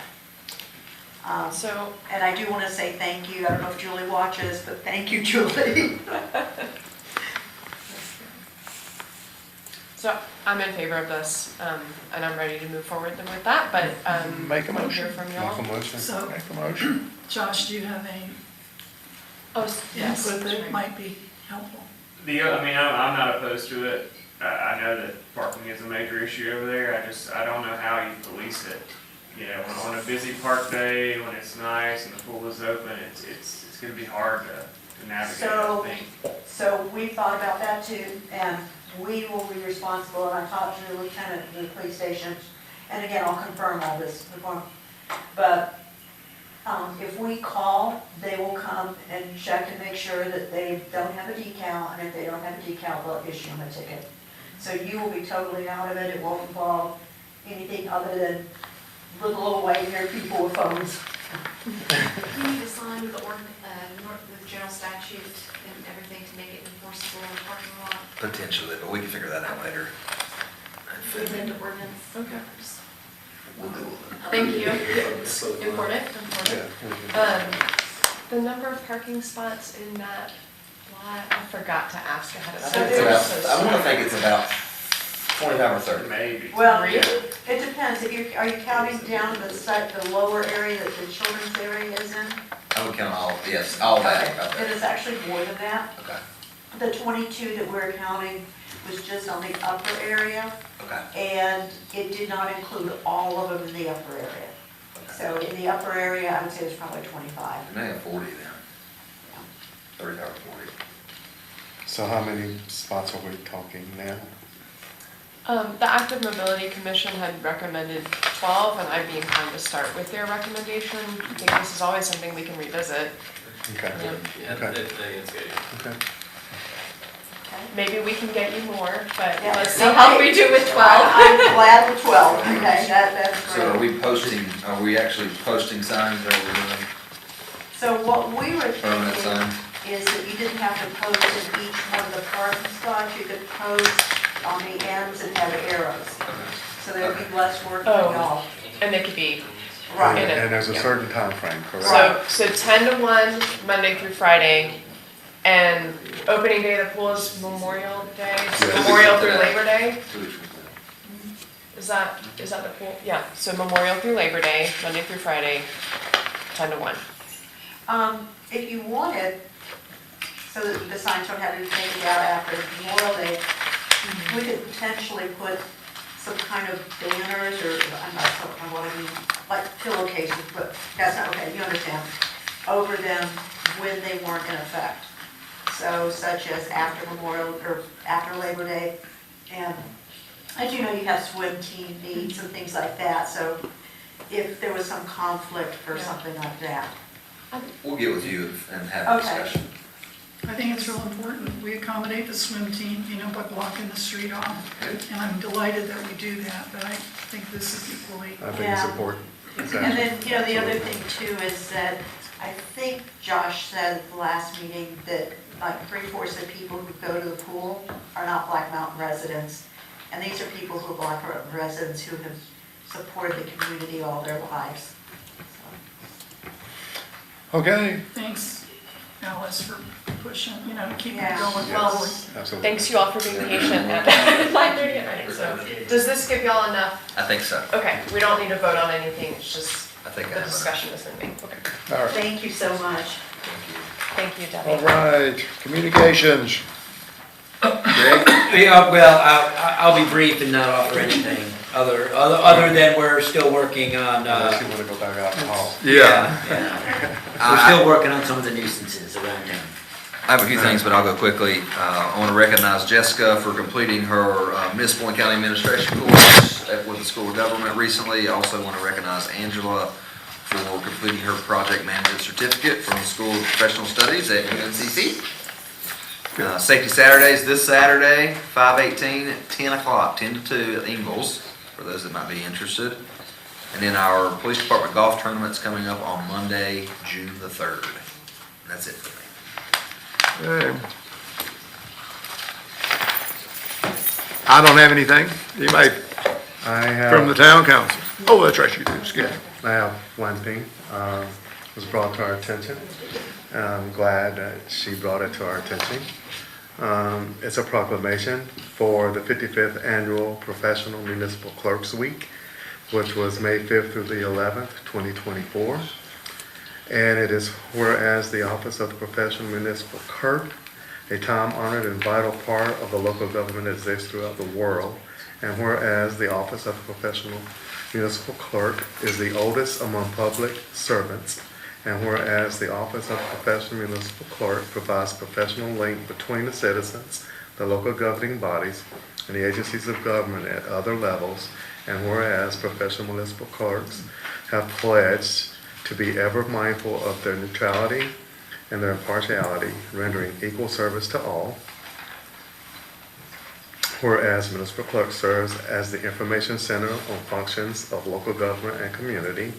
Whereas professional municipal clerks, say that fast, 5, 6 times, continually strive to improve the administration of the affairs of the office of the professional municipal clerk through participation in education programs, seminars, workshops, and annual meetings of their state, provincial, county, and international professional organizations. Whereas it is most appropriate that we recognize the accomplishments of the office of the professional municipal clerk.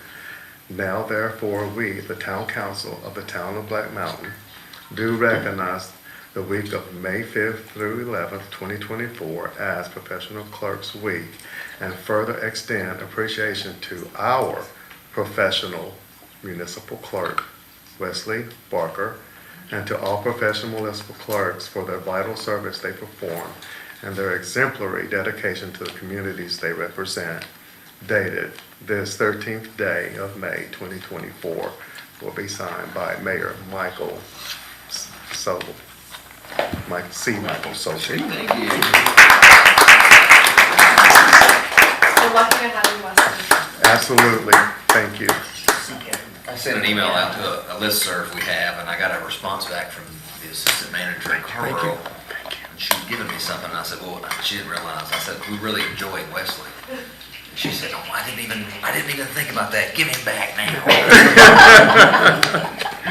If I could just piggyback on that, I know it's late, real quick, that last week was also Public Service Recognition Week. And it was started in 1985 by President Ronald Reagan to thank our dedicated public servants. And I didn't want it to go, I know it's past, but I didn't want to not mention how much we appreciate our town staff, our public servants. And in particular, last week, the Black Mountain Fire Department responded to 32 calls for service midnight to 8 a.m. on Thursday morning, So I just wanted to make sure our town staff knows how much we appreciate them. All right. That's it. Anybody got anything else? Meeting adjourned. If we stay this late,